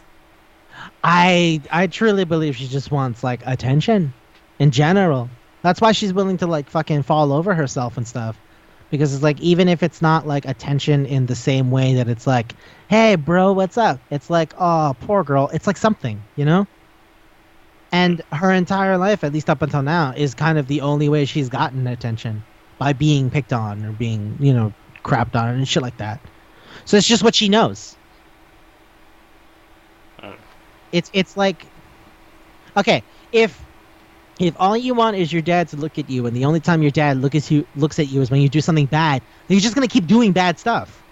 right? Yeah. Yeah, it's that. It's essentially that. So, like, the only way she knows how to get attention is to either let people pick on her or be helpless. So that's what she does. And that's who she is. And for the first time, somebody's like hanging out with her and isn't picking on her. And she, at first, she's completely confused. She's like, doesn't know what the fuck's going on. She's like, I bet I'm boring. I'm sorry. This is really weird. I don't know. What, do you want to do something? You want to draw on me? Because that's just how she interprets interaction. She's like, I need you to like acknowledge me, but the only way I know to be acknowledged is if you fuck with me. So how about you fuck with me? And it's like, no, you don't. No, I don't have to. If you want me to pay attention to you, just be yourself and relax. And it just takes a lot for her to fucking deal with that. And when you like see these weird parts about her, where it's like, oh yeah, I get it now. You're like really fucked up. Part of her tries to hide it. where like I told you, where she says the thing about like helping sick people because they're weak and they need her. Like, yeah, it still comes out. Hinata legitimately goes like, well, that seems kind of weird. And she was like, yeah, but anyway, like, she's trying to avoid it. I guess she knows she's weird then. Well, I don't think it's that she thinks it's weird. I think it's that she realizes people aren't going to pay attention to me if I am, like, just me. Because they don't have any reason to be around me. So I need to give them a reason to be around me. You get what I'm saying? Mm. And either the reason is pity, or the reason is they, like, pick on her. But either one is still a reason. It's sort of like how I say the opposite of love isn't hate, it's indifference. It's just not caring.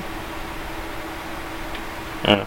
Right? I remember us having this conversation before, where I was like, the opposite of love isn't hate, because hate is still a strong emotion.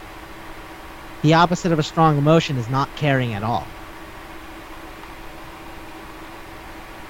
I don't remember having this conversation, but I guess I can't remember what the context was, but I remember explicitly saying those words. The opposite of love isn't hate, it's indifference, because hate is still a strong feeling. To not love somebody entirely is to, like, just not care at all. Like, that's a thing I remember talking to you about. I don't remember why it came up, but I just remember saying that. Because that's something I legitimately believe. I don't, the opposite of love isn't hate, is just not caring. Because what are they going to do then? You don't care. It doesn't matter. It's like a fly, Do you think about flies? No. Are they alive? Yeah, they do their own thing, You just don't concern yourself with it. So, I think her not being able to get attention freaks her the fuck out, because it puts her back to, like, when she was a kid and there was nobody around, so she had to bandage herself up and take care of herself all the time. She doesn't want that. She'd rather just have somebody be around, no matter how she gets that attention.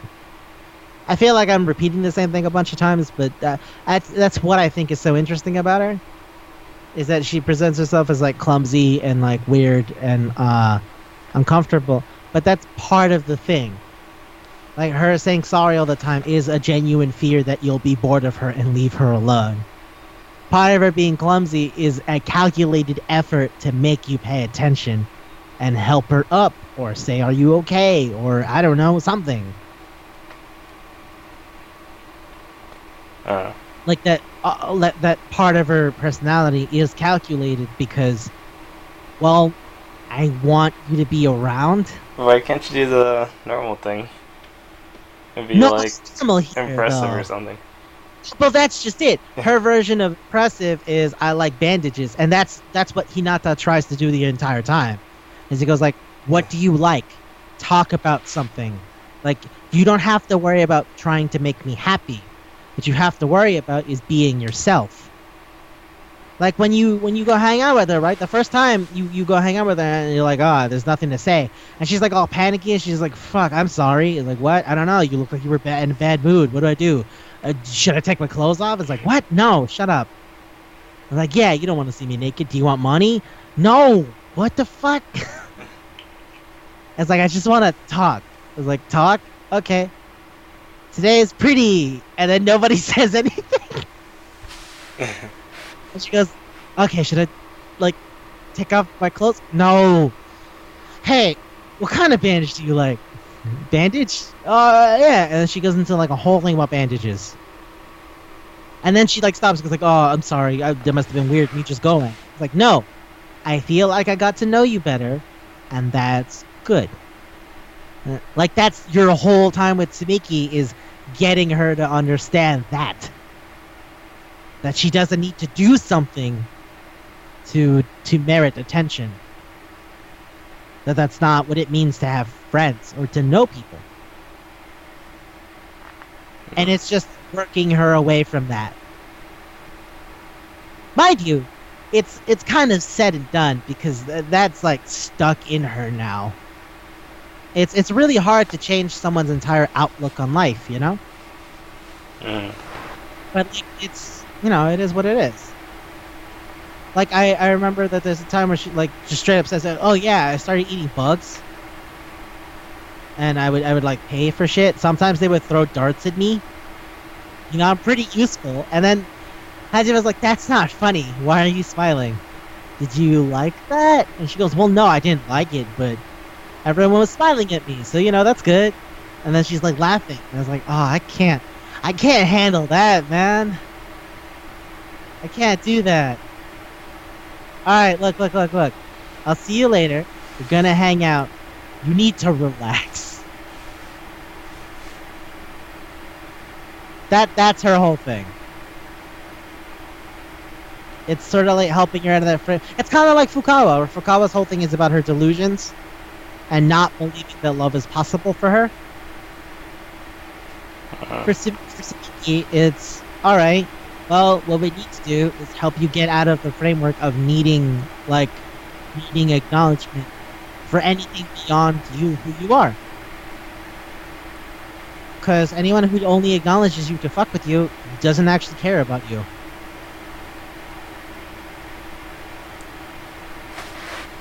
Yeah. I like that a lot. I think that's a really interesting thing. I think her personality in general is kind of interesting. But I also like the arc of their relationship together. And she seems to constantly assume that, like the last conversation you have is where she goes like, hey, you're mad at me, right? It's like, no, I'm not mad. It's like, why isn't anyone fucking with me? Do they hate me? It's like, no, that's not what it's about. Do they just not care? And I'm like, no, that's not it either. It's because you're you and nobody hates you that nobody's fucking with you. You're our friend, and that's what friendship's about. Do you trust me? I think I do. And like, it's shit like that. It's helping her change to be like a stronger person and not let people fuck with her all the time. So yeah, I really like that, I guess, is what it boils down to.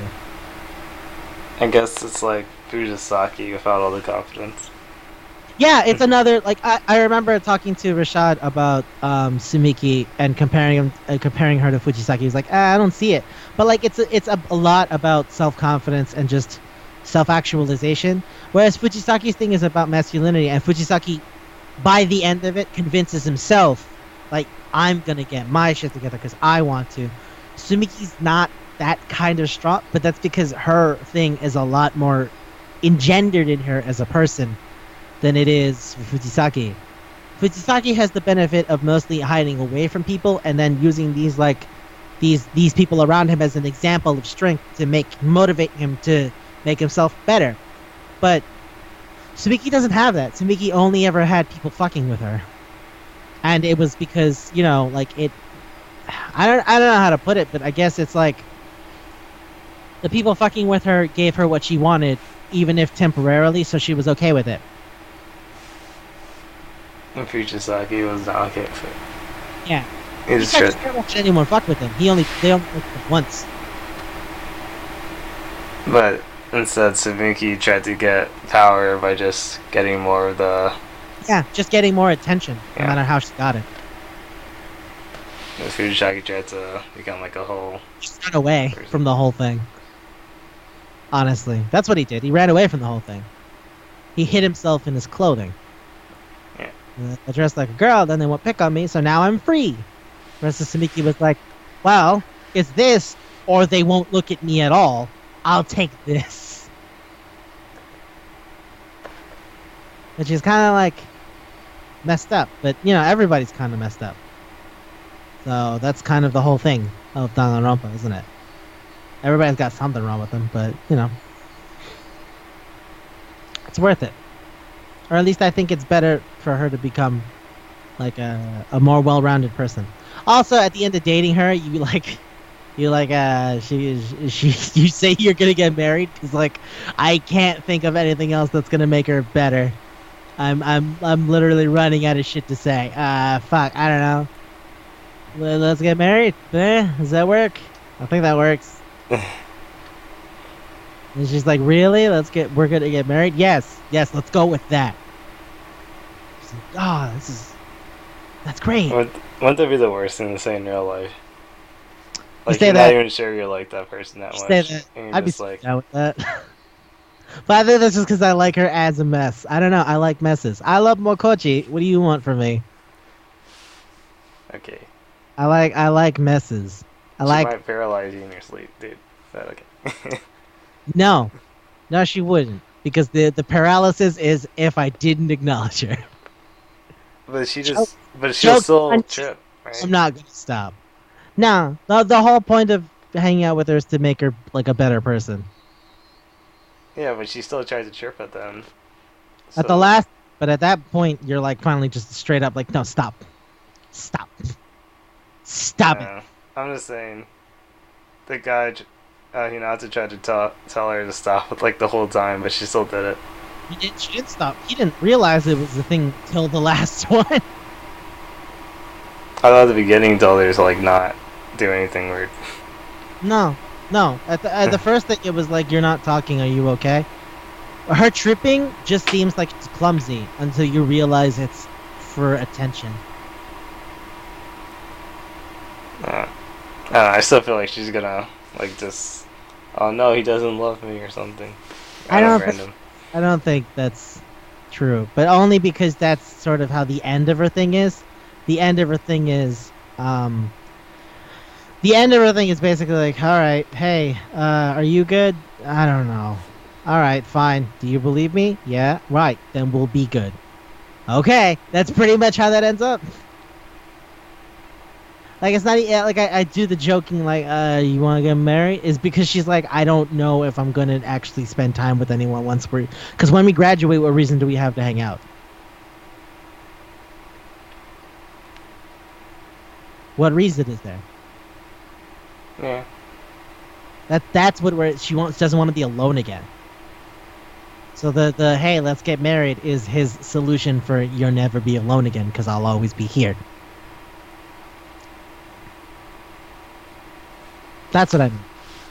So the paranoia comes only when she doesn't know if you'll like go out with her or be around, or she'll be alone again. I don't want to leave her alone again. So, as I am, but like, I don't know. I like the train wreck. I like looking at crashed cars. Okay, wait. I realized something. That's a reference, but that doesn't sound like a reference. That's a callback.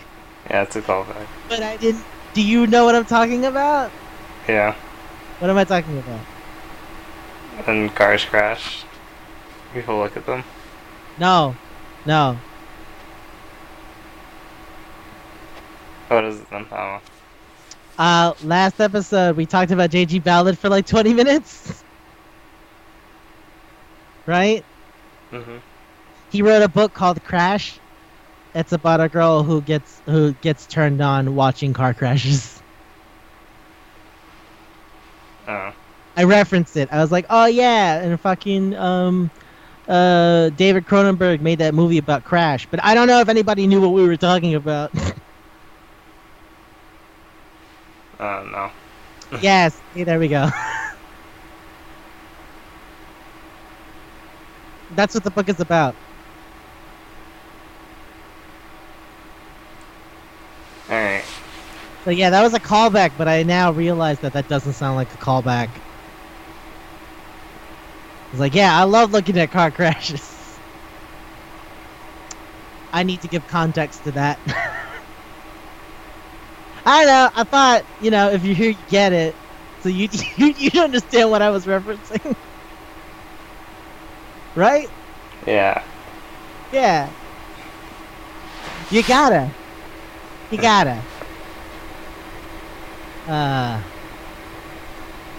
Oh, hey, can we talk about the fucking the trophies things again?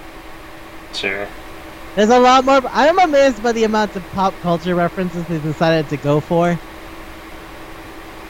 Like, legitimately. Like, Hope Springs Eternal is Komaeda's, right? And that's a reference to that fucking book by the story by Alexander Pope.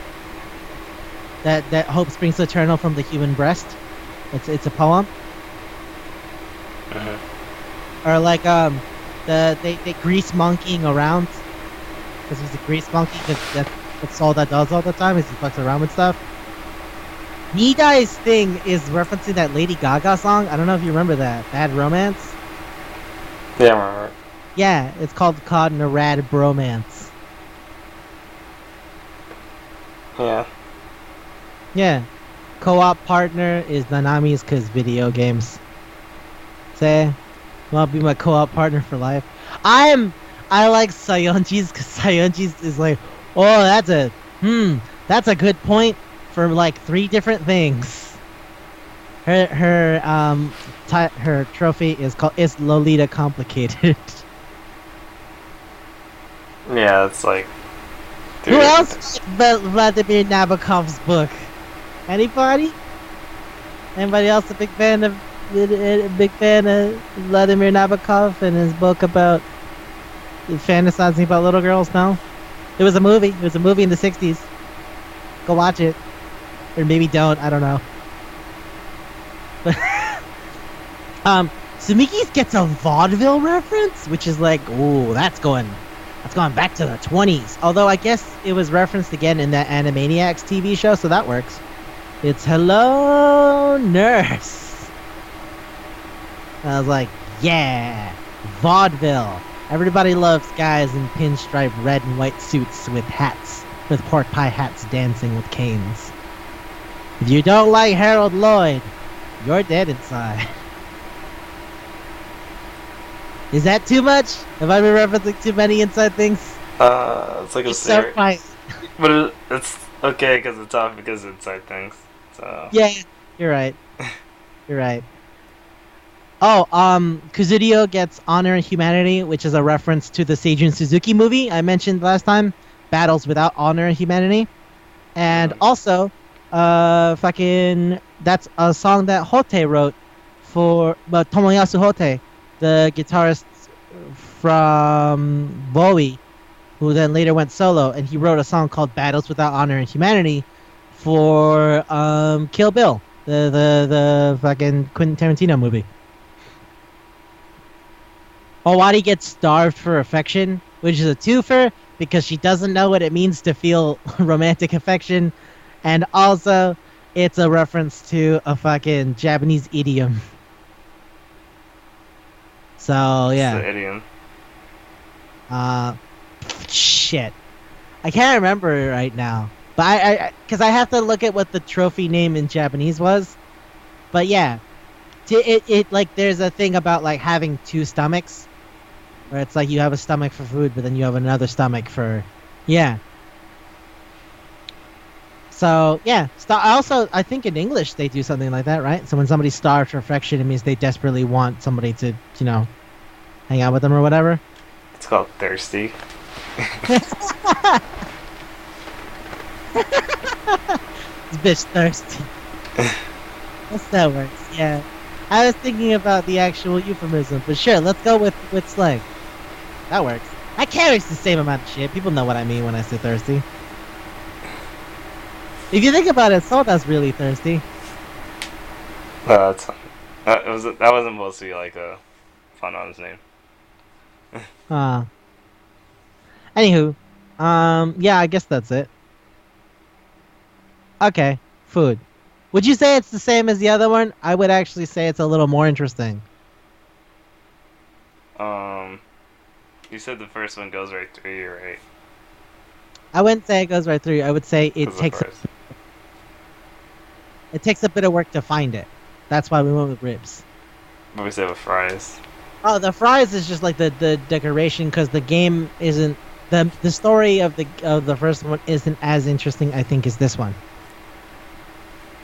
Because there's more like personal development for people throughout this one than there was in the first one. Do you want to say a rose with mashed potato and gravy? I like that. I like that. That's it's like it's kind of there, but it's like heavier on the side now.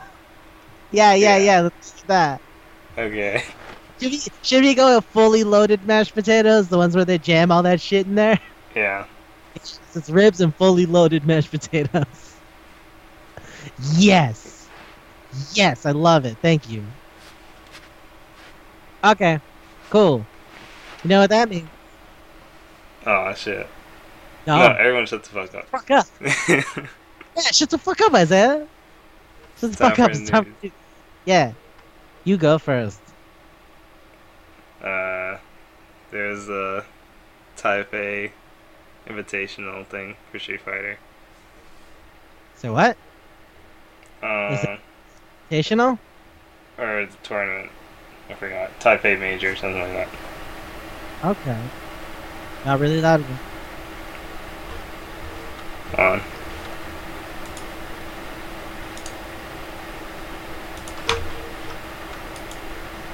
Okay. Okay. But so yeah, and there Fujimura now has a wife. He's now married. So what? The player Fujimura. Fujimura. I think he changed the name of it, but he's been there for a while. Okay. Also, Sako was recording with his daughter. That was nice. Is that the Ibuki player? Yeah. Yeah. Wait, he's married? Yep. Oh. Everyone's getting married. Well, I mean, they're all kind of older. Yeah. It makes sense. Right? Yeah. They're old. They're like 30. They're like their mid-30s. Yeah, super old. So that's super old as far as like sports and FGC is concerned. But yeah. And they also lost really early. And, At the Invitational? Yeah. Who went? Itabari Zangief lost to Guilty. Did she pick him up like low tier god? No. Okay. She just shook his hand. You know, she knocked him out of the pools too. He looked really no. bad.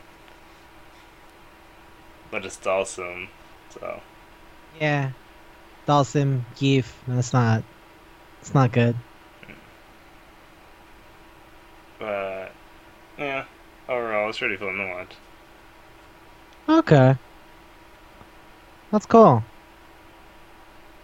I want to talk about something people have been talking about for like, I want to say a week now, but I really want to talk about this at least. Have you heard about that article on Polygon that was like, loot box needs to live? No. Yes. Okay, so check this out. So what they're trying to do is they're trying to put up this like legal thing here in the States so that loot boxes can't exist, or at least not the same way that they've existed till now, where they just fucking scummily drain the money out of people's pockets. Right? Mm-hmm.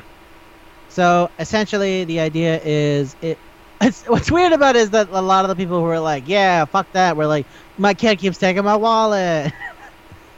But to be fair, like a lot of games have been willing to make themselves like mediocre or even like shitty, so that they can take advantage of like pay to win and loot box shit. Mm-hmm. It's sort of like how when Google got sued over the free to play thing, where like there was in-app purchases, and now when you see those games in the Google Play Store, it has to say in-app purchases. Mm-hmm. It's sort of like that. The whole thing is that they're like, kids will like, because they don't understand how the money stuff works, they'll just fucking spend crap tons of cash on stupid shit that doesn't matter. Yeah, So just hoping they find their dad's credit card. yeah, yeah. I mean, sometimes you'll get a whale, like our good friend Patrick Baldway of the Super Best Friends, where he spent like, what was it, $100 on Overwatch loot boxes or Heroes of the Storm loot boxes. Did you see that? No, I didn't see that. Oh yeah, it's literally like a video clip of him going like, buy 50 boxes for whatever price. Oh, that's a steal, cause then whatever, and he just buys like 3 sets of 50 boxes. Oh, I never saw that. That's how they get you. Yeah, really how they got him. The thing is, it's all e-currency, so Yeah. You're paying for pictures. Oh, I'm sorry, I just looked it up. He paid $600. That makes more sense. Thanks, okay. you fucking you crazy dwarf. I God damn it, Pat. God damn it. Whatever. The point is, they ever since Star Wars Battlefront 2 did their weird fucking EXP system where you didn't even get Darth Vader at the beginning of the game, and like it sort of scummed you out with all of its fucking with all of its loot box shit. To force you to pay money, I guess, because of how fucking heavily slanted it is against people who don't pay the money. Mm-hmm. Belgium and New Zealand fucking straight up said loot boxes are gambling. Fuck off. So they're just not allowed. So now Blizzard doesn't sell Overwatch in those countries. So basically, this fucking I'm gonna be nice and say he's not a shill, but part of me believes he's a shill. Shilling. Yeah, he's shilling really hard. So there's this article by this guy named Owen S. Good, and he's going like, "Hey, do you like sports games? Did you know that sports games are fucked if loot boxes go away?" And like everybody's just like, "What the fuck are you talking about? Are you serious? Are you serious?" So let's have a second. Just think about it. Sports games sell the most of any kind of game. So we know that, right? Yep. That's obvious. Because anybody can get into sports. Everyone knows FIFA's every year. Everybody knows what FIFA is. Everybody knows what basketball is. Fuck, I've played Madden and I've played NBA Street Volume 2. I really like those games. I don't like the modern equivalents, because the modern equivalents are all about fucking loot boxes and setting your scan points and getting your little cards for your fucking imaginary player. Okay? The FIFA Ultimate Team system that they implemented into the more recent FIFA games, I say this, I don't personally play them, but I've learned these things from people who do play them. Because like I saw this article and I was like, is that real? That feels like a scam. Let me ask my friends who play sports games. And they're like, no, like, look, fucking a lot of these games are just like fucking you by making you do all these other little things and sacrificing the main gameplay as a response. Like there's systems that were in older games that got removed that just haven't come back in. Like the games have gotten worse over time. It's weird.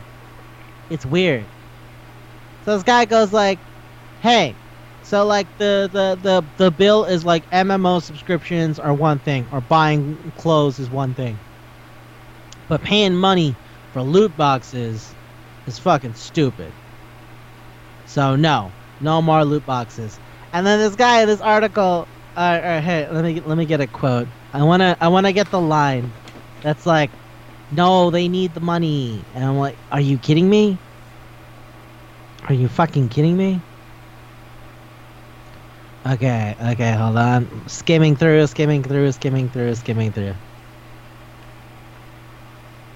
Oh man. Okay.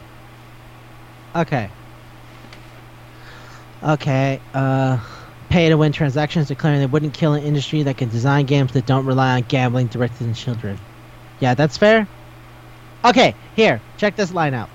But for sports video game consumers, unless they're perfectly satisfied with the likes of RBI baseball NBA playgrounds, I don't expect a concern more sophisticated than a hearty message board fuck EA whenever a politician is talking about the money one makes and how. These modes, if they don't directly pay for the games that we enjoy, at least justify the workforces and development costs that make them worth playing. That oily MTX money, hard as it is to defend, even in the abstract, helps those men and women deliver something that meets the unrelenting, it's in the game standards we've taken for granted for the last couple of decades. So what that's saying is, A, the games have gotten better. B, there's a higher standard now. C, how else are you going to pay all these people? It's all lies. And C, if we didn't have loot boxes, there would be no money to justify any of these things. Okay. I'm gonna Google, just really quickly, how much one sports game made in its first week. Do FIFA. Okay, cool. What are we on? FIFA 19, FIFA 20? I don't know. I think we're on FIFA 20. Alright. I'm gonna Google FIFA 20 sales. Alright. SESALES. Here we go. Ahem. Oh, wait. Did FIFA 20 come out? Okay. That's 19. We're on 19. Okay, cool.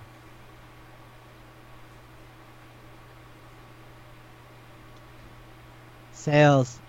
Let's go. You know what? I'm even going to narrow it down. I'm going to say how many copies did it sell in one country. Okay? Okay. Ahem. Check this out. FIFA 19 sells an estimated 4.3 million units first week at retail. Which country? That's assuming the entire globe. So now let's narrow this down. In Europe, it sold 630,000 units in the first week. In the United Kingdom, it sold 615,000. Okay, so let's just assume, okay? Let's just assume each one is $60. Okay? Okay, let's just go with a really nice base. Sometimes it's a little bit higher, sometimes it's a little bit lower. It's imports, shit like that. Okay? You know what? I would actually say the majority came from Europe. So let's go with the US, which is 442,000. Okay. 442,000 times 60. Right? Yep. Okay. That is $265 million. This is $2,652,000. $652,000. Okay. That's way more than... Let's cut that in half. That's more than... Cut that in half, right? That's $1 million. Okay? If we cut that in half, let's assume that other half went to paying just the staff. That is 10% of the global sales of FIFA 19 in the United States. What the fuck are you talking about? They don't have the money. Not anymore. What are you talking about? What do you mean? I don't believe you. I just don't believe you. Because I can't believe that, like, okay. And on top of that, almost all the sports games are made by EA. You know why? Because there was a point, I think in the mid 2000s, where the sports companies' licenses were like, you know what? We're sick of constantly having to ask around and shop and give to new people. We're just gonna bet. We're just gonna like put a stake. Whoever has the most money, who wants it the most, you give it to us and we'll give you the licenses. So I think everything except for baseball fucking goes to EA. I think. I want to see MLB games. Video games. I feel like they have baseball too. Oh, they might. Because I know for sure FIFA football and basketball are 100% the EA. I think it's So the 2K series. yeah, 2K. Well, no, MLB has the show. So let's see. Okay, so Sony has baseball. Okay. I was right. Sony has baseball.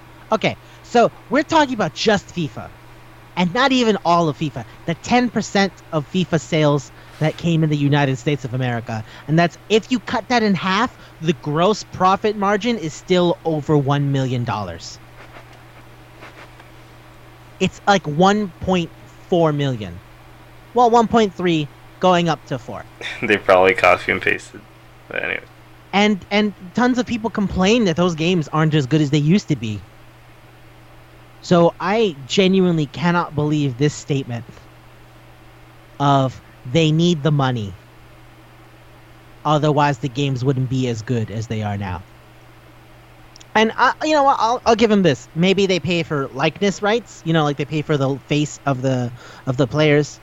And maybe that's something I don't fully understand. I don't know the sports game playing audience super well. I can't say, oh yeah, no, if I don't get to play with my New York Knicks team, that's like the current Knicks, I don't give a fuck. I don't know. This comes from personal understanding. I know some people who like really love the old games, and the old games didn't have real faces.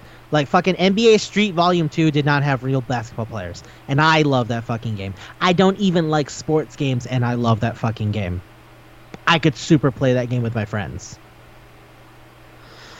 So, yeah, and you know what? I'm not the right audience. I'm literally talking about a visual novel for 2 hours with my friend. So, but this is coming from what I've learned from people who do like sports games.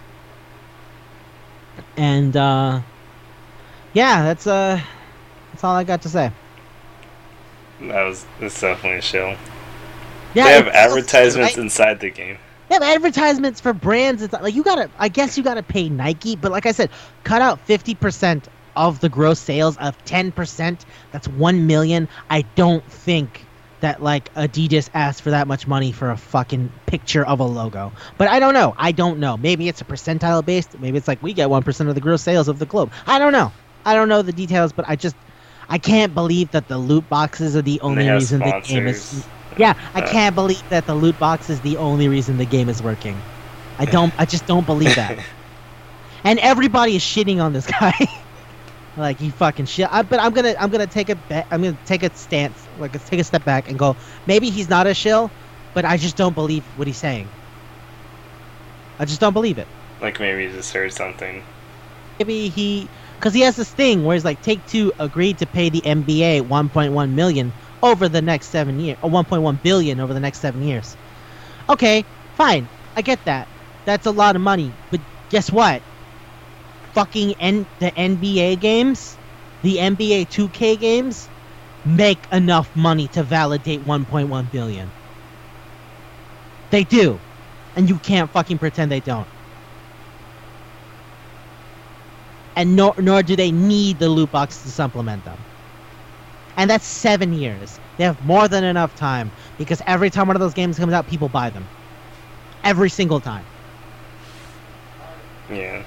I'm pretty sure they already made up for it. Yeah, I don't know. What with the loot boxes? I bet there's no way they didn't fucking already clinch some of it. Like at least fucking 10 to 20% of it. But more whatever, money man. is more money. I don't know. It just feels like the most are you shilling or are you a lunatic shit I've ever seen in my life. I don't know. And I'm not going to say that the bill is smart. I'm going to say the bill is pretty risky in certain places. I haven't read all of it. But I'm just saying, this industry has made so much money without loot boxes that the second loot boxes came out, people were like, even more money. Yes, let's jam it into other places. Like Star Wars Battlefront 2 was so fucking decimated. But remember the one where they were like, oh, you can't even play as Darth Vader at the beginning because you need to fucking spend money to get Darth Vader? Like, I can't. I somehow I don't believe that this is that loot boxes are the end all be all future for the industry. Like I just can't. If I didn't live throughout the literal decade and a half where loot boxes weren't a thing, and Wait, is games the new still made generation? money, Is there a and loot the box games generation? still made money. Yeah, like when was the first time you felt a free to play game? Think about it. I mean, or like not even a free to play game. Like free to play games have existed on mobile for a while. Like I want to say But the you late mean like 2000s. But mobile like free to play? yeah, that's what I mean. Like on phones. Like But um, but think Angry about loot Birds. boxes. Yeah, but think about loot boxes. Like like like in Overwatch and shit like that. Like when did you first feel one yourself? Like how long ago did Overwatch come out? I want to say like 5 years ago, 4 years ago. I'm gonna look it up because I'm not sure. I remember it was announced when I went to PAX East. And that was about like 3, 4 years ago. Okay. Overwatch came out 3 years ago. Yeah. Okay. So yeah, I mean, like I can see the subscription shit. I can see the skin stuff from like League and shit like that. I kind of get that. Kind of get what, but it's a cosmetic thing. It's like buying costumes in Street Fighter. Who gives a fuck? You know? Well, if my skin is, if I have the right skin, I'm gonna win the game. There's no question about it. There's no question about it. That's what fucking shit. What's his name? Core A Gaming told me about DOA. Right Yeah. skin, win the game. But like really, like it was never how Capcom made their money. Capcom never made their money based on you buying the costumes. Capcom made their money on you playing the game and buying the game and maybe buying the updates when they put out the fucking updates. Like, did you buy vanilla? Okay, now buy super. Okay, now buy arcade. Now buy ultra. Like, and people still did it. You know? Yeah. They didn't need the loot boxes to make the fucking crippling amount of money that they did. So yeah, I don't know. Like loot boxes aren't an old thing. Like they're not established like fucking 20 years old. Like I grew up and there weren't loot boxes. That's not how things were back then. So I don't believe that the industry needs loot boxes to survive. Especially not sports games. Especially not sports games. But whatever, man. I don't know. I'm not a journalist, I only know what I have from anecdotal evidence for myself and other people and reading articles and just doing like little research, but I'm not like a journalist where I can go to people and go like, give me the archive on blah blah blah blah blah. I'm not Liam. I didn't memorize sales figures from Famitsu.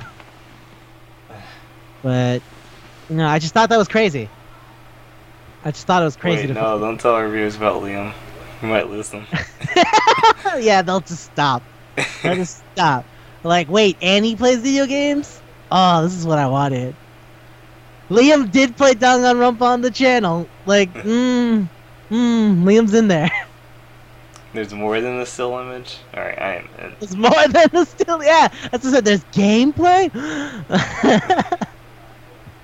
I tell you what, though. I do find the idea of us, like, doing shit like those other YouTube people like, comment, and subscribe, hit that like button, like would be really fucking funny.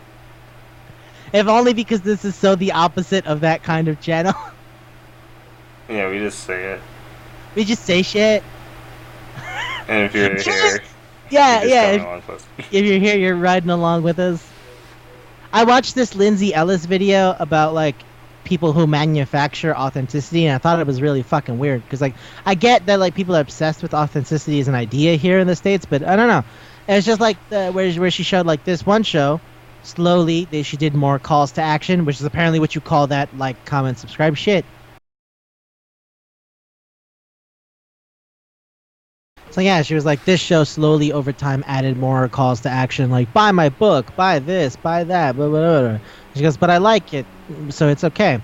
And I mean, like, I don't think it's okay, but I like it, and no matter what, blah, blah, blah. But then she explains this other show where literally from the beginning they did the bit that the other show developed naturally, because they were like, yeah, this makes us feel like regular guys just hanging out, and then that'll make you like us more. Like, it's fake versions of that real stupid bullshit dynamic, like us going into wild tangents, like we genuinely don't plan them. But the idea that someone would actively plan a wild tangent to seem like, ooh, fucking wacky, whatever, is weird to me, you know? It's like forced tension. Yeah. Well, it's not even like attention. It's like trying to communicate. I'm one of you while being so full of shit. It's weird. It's fake. Yeah, it's manufactured authenticity. It's the fakest it could be. I've been watching a lot of Red Letter Media this recently. Actually, that's what I was gonna be hype about. So you know what?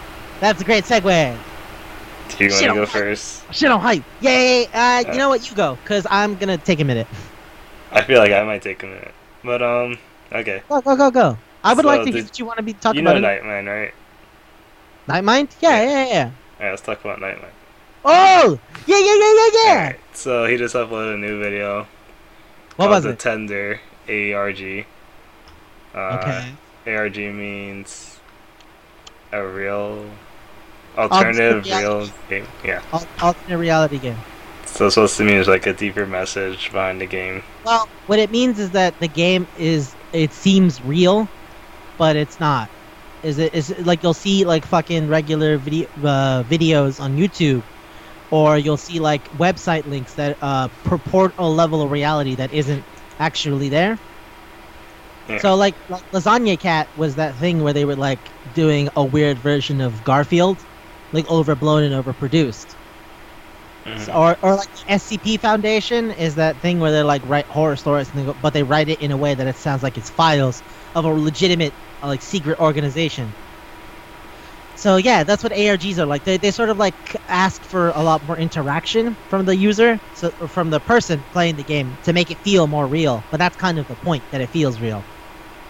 I'm looking at it right now. I haven't seen the video. I can't wait that like when we're done with this, I'm just gonna listen to it and make myself something to eat. Yeah, I really liked it. It's about Vampire the Masquerade. Yeah. That's a really tabletop game. I wanted to play that with you guys, like in our usual tabletop thing, but like it is so story driven. It's like way too much talking, and I don't think you guys would do great. Yeah, I think I know. So it's like Fallout, but even more story driven. Even more story driven than Fallout, like way more. From what I saw in the video, but okay. So it was about this new dating app, like Tinder. It's like Tinder. Tinder, like, but vampires? What'd you say? Tinder, but like vampires? No, not yet. It's okay, just regular. Go. Well, actually, you're kind of right. But oh yeah! You weren't supposed to guess it right away. I saw Vampire the Masquerade and I'm like Tinder. Well, vampires. Well, yeah, I guess you'd figure why they're linked together. But it bases your matches on an emotional level. So like you'll look at pictures and say, oh yeah, there's this algorithm that gets your emotion like together to match with the person. Okay.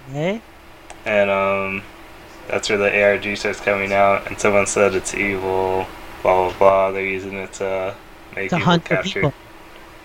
Yeah. Oh, okay. I'm really interested. I can't wait to fucking watch that. I don't want to go over the whole thing actually, because then it'll just be like another, you know. Yeah.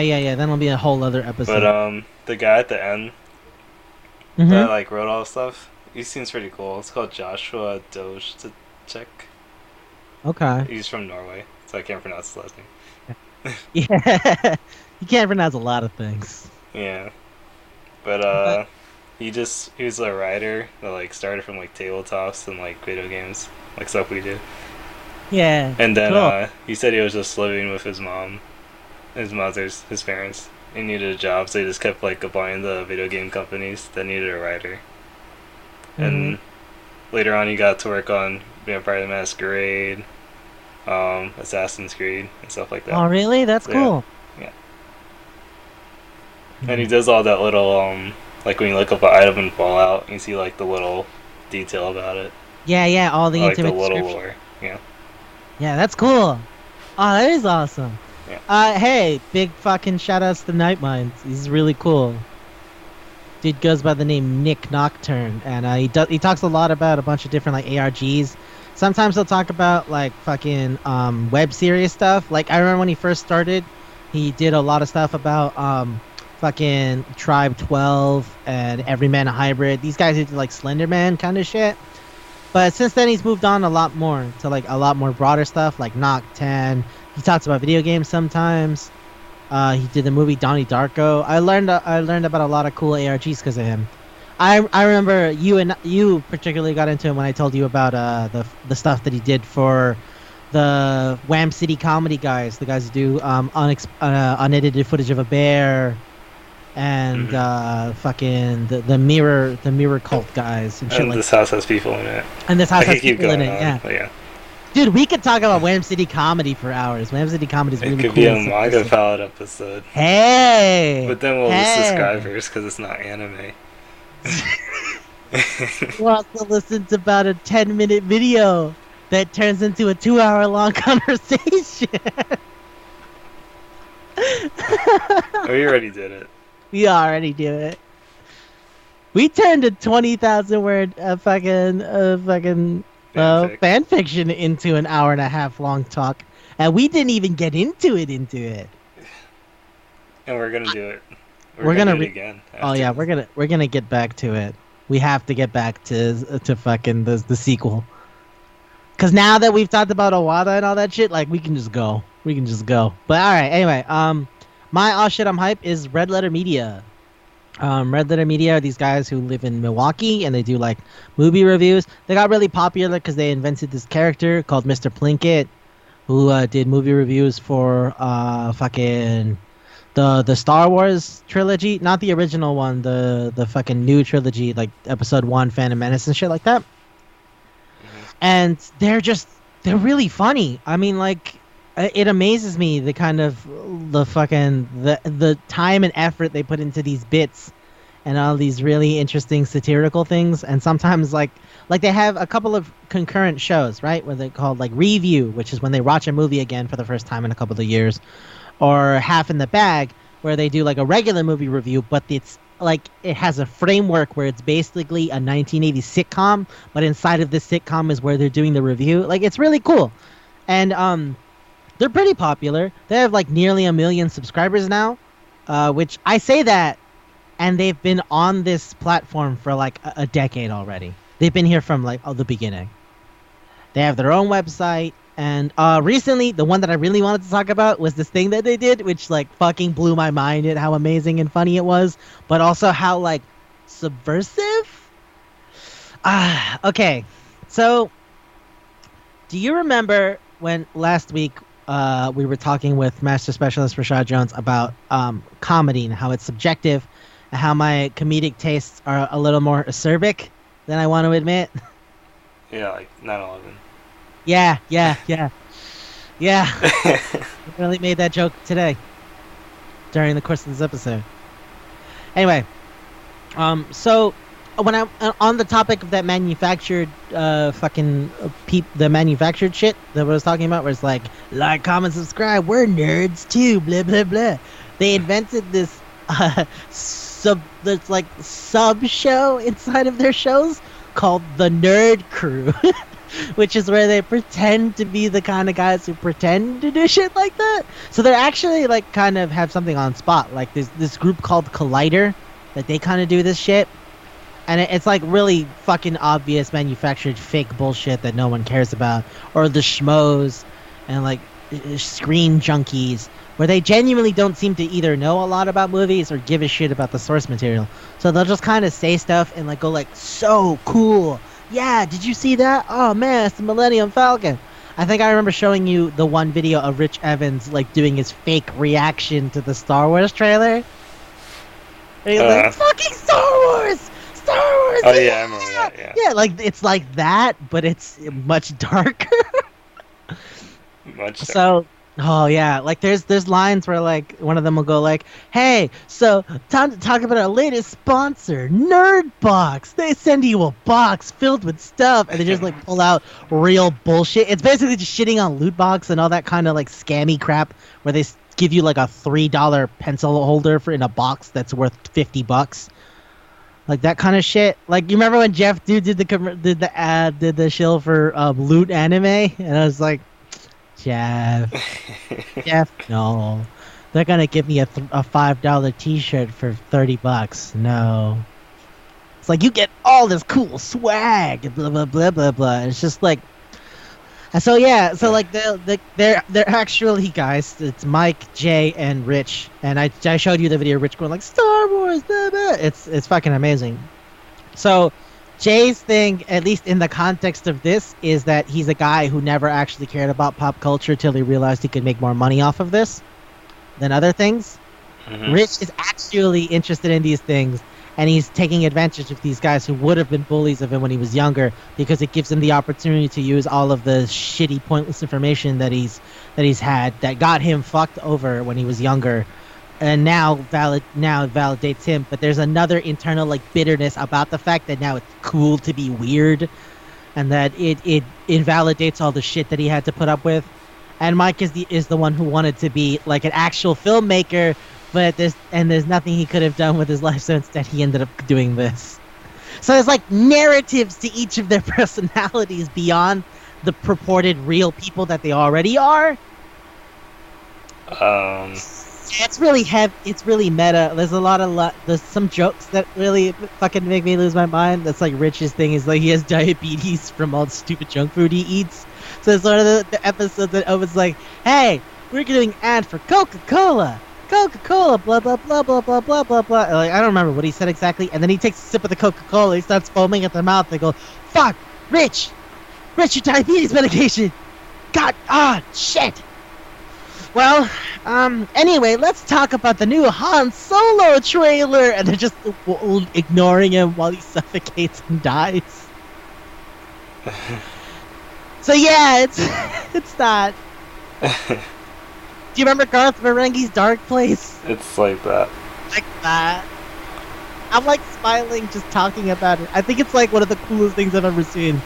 Because it is a play on all that like manufacturer stuff. It's satire. It's just really angry satire, I think. It's hard to tell it's satire. No, it's not that it's hard to tell. It's that it's like It's Always Sunny in Philadelphia, where it's nothing but really insulting jokes. Like I said, the nerd box shit. Then at the end of the same episode, it goes like, and now for our other host, Geek Crate. It's just fucking. I was like, oh god. Or one of them, it goes like, Nerd Coffin. Yeah, so that way it'll play DVDs of all the latest things when you're dead from your debilitating diseases.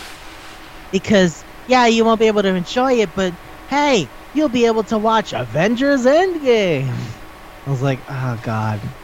It's just, it's a lot, man. It's too much for me to explain in like just words. I think everybody should check it out if you're into that kind of like weird acerbic satire. Where it's like kind of a bit much, but it's totally my thing. I'll send you a link to one of the episodes and then you can like just see if you want to get in or not. There's only like 10 because they only ever do it whenever something really, really fucking that like really, really over the top happens. Like Star Wars trailers to Justice League and shit like that. It's pretty nuts.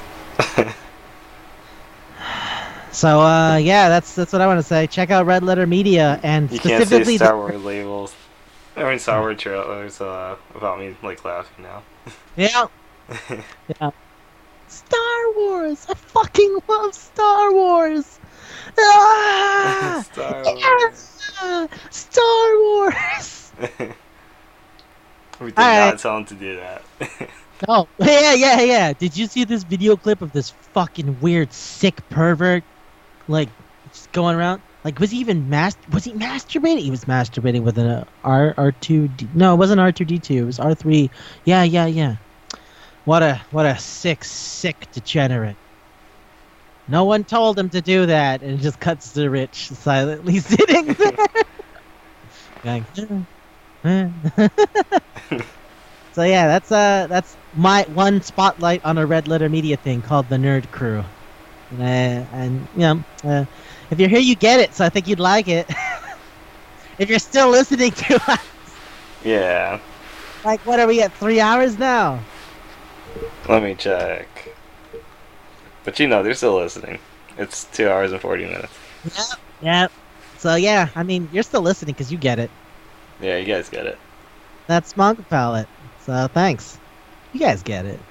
And play Danganronpa. Yeah. Play Danganronpa 1 and 2. It's on Steam. You could literally get it anywhere. Or get the 3 package.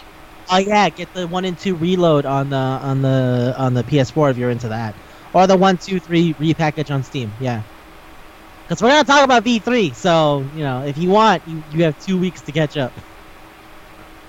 All right, thank you and goodbye.